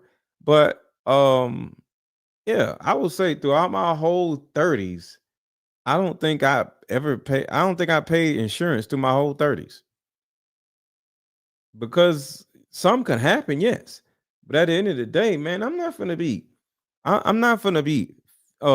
tricked into being fearful and shit. And then I gotta pay all this goddamn money every month. Insurance is expensive as hell. Gotta have car insurance, but I drive a car every day, so that makes sense. But if I'm only going to the doctor a couple times a year and I got enough money to pay for whatever I need to pay, what the hell is a copay? That ain't nothing. If you want to go to the emergency room is one thing, but as long as you ain't going to the emergency room, you ain't gotta pay no whole bunch of insurance. And then that's another thing. Me not being married, me not having a family, because my kids grew up, I ain't had to pay for nobody else. So after my marriage, being single and not having anybody else to quote unquote take care of save me a bunch of money too. Because if I'm say I go get remarried or whatever, somebody got to pay for the woman, me, and the damn kid or the two children. You know how much money that shit is out of the household? And if I'm with a woman, ain't no way in this world I can go without insurance, because she's gonna badger the shit out of me. You need to get insurance. What if something happens? She's gonna worry me to fucking death. And I'm like, all right, goddamn, here you go. But since I stayed single after my marriage, I saved hundreds of thousands of dollars on insurance because I didn't get none. And I'm not going to say it's a scam, but it's a freaking scam. See, what insurance really is, it's for broke people. It's like, what is it when you get insurance on a car? What is it called when you get insurance on a car? Not car insurance, but mechanical insurance. What is a mechanical insurance? Does anybody remember? Maintenance insurance. What is the name of maintenance insurance for your car? Warranty. Yeah, I ain't thinking about warranty. So think about this. Getting an extended warranty on your car is for broke people, because they scare you into getting a warranty on a brand new ass car, and then you paying. No, I'm talking about the actual warranty, not the insurance. So you paying an extended warranty, you paying like, I don't know, $100 more a month out of fear that something may happen to your car. And the most that would happen to your car is like $3,000, something crazy. Your transmission go out. But I always had $3,000. So if something went wrong, I got money to pay for something, something happened or whatever. But at the end of the day, like as an example, my cancer altogether costed $78,000. I got insurance. I had insurance, because at some point you're like, all right, I got to get insurance, So I had insurance. So I was cool with that. But I owe $78,000. And I know insurance paid a fraction of that, but at the most, it was, I don't know. Let's see. How much is chemotherapy?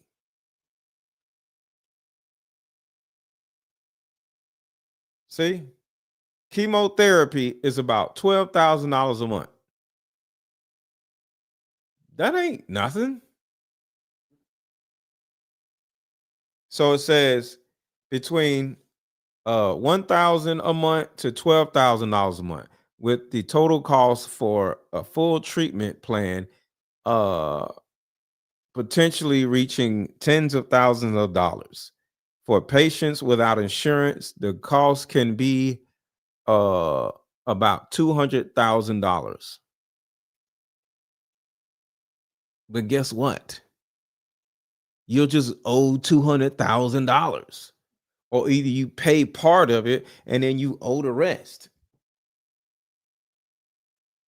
So the thing about it is, if you have good credit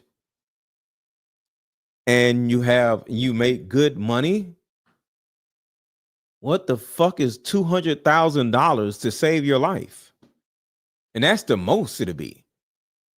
Because like I said, mine was $78,000 and probably insurance paid another $100,000. So I probably would end up paying $178,000. It's not a lot of money. That's a car. That's like a really nice car. You know what I'm saying? It's like a nice Mercedes. And people buy Mercedes all the time. So it's like they scare you into all this shit. You know? And then at the same time, if you don't make a lot of money, you don't have to pay all of the damn shit because they got financial assistance. So at the end of the day, you have to know what to pay, what not to pay, when to pay, and when not to pay. Because I'd be damn if I would have spent 10 years, or I think it's been 15 years I ain't have insurance. I had insurance on and off, but I'm not going through all that shit. Dental shit don't cost no damn money. So on average, let's look at it like this. On average, say you got to pay, tell me how much you pay insurance. Somebody, how much do you pay for your health insurance? Somebody in the chat, tell me how much they pay for health insurance, and we'll just go through that. Somebody in the chat, tell me how much they pay per month in health insurance, and we'll just go from there. I would say the average amount, I would just say $500. Is it $500 or is it more or less? What do y'all think? So let's say $500. $500 times 12. That's $6,000 a year. 15 years. Let's just say, I'll just say 12 years. No, let's just say 15 years. 15 years times $6,000. That's $100,000. Are you goddamn crazy? Because if you just look at the way the world works, you paying insurance, health insurance, then you paying car insurance, then you paying rent or a mortgage, right? Then you gotta pay your taxes. Then you gotta pay for gas to get back and forth to work.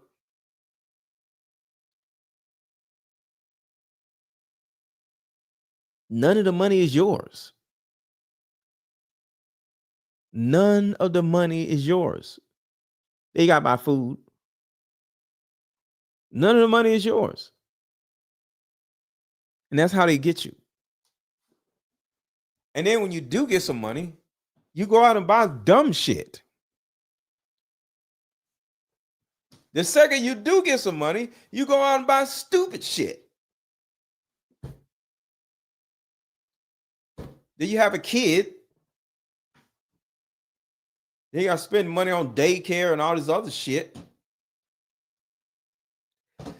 All the money that you've made in your life you don't even get to see none of it. If you do everything these motherfuckers tell you to do. I don't. Some of the things, but they're not going to scare me into doing nothing. So yes, I have insurance now, but I went a good 10 to 15 years, 10, 15 years without insurance. But I had the money to still go to the doctor. But, you know, and if something happened, yeah, I would have been screwed, but nothing happened. So it is what it is. But all right, y'all, I'm about to go. Thank y'all for being here. And make sure to subscribe to my channel if you have not subscribed to my channel. And I will be back tomorrow. I'm being a better steward over my money now because I wasted a lot of it. Now I'm learning how to invest my money. Yeah. But remember, don't invest in anything that you can't afford to lose. Because that's another thing. I lost like $60,000 in Bitcoin. I ended up getting it back, but at the end of the day, you can turn around and lose a whole bunch of shit if you don't invest your money right.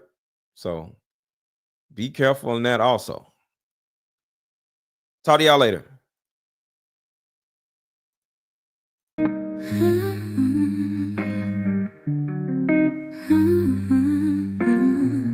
Mama, sit down, let's play this game. In these cards we heal our pain.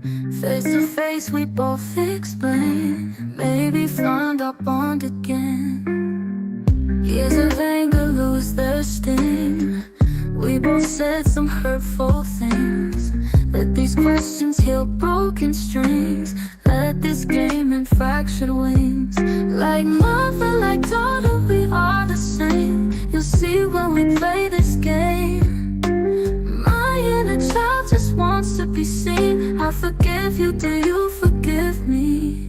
The hurt, the neglect and disrespect, wounds can be healed in these two decks. Even though our past attempts have stalled, Mama, please just don't withdraw. Like mother, like daughter, we are the same. You'll see when we play this game. My inner child just wants to be seen. I forgive you, do you forgive me?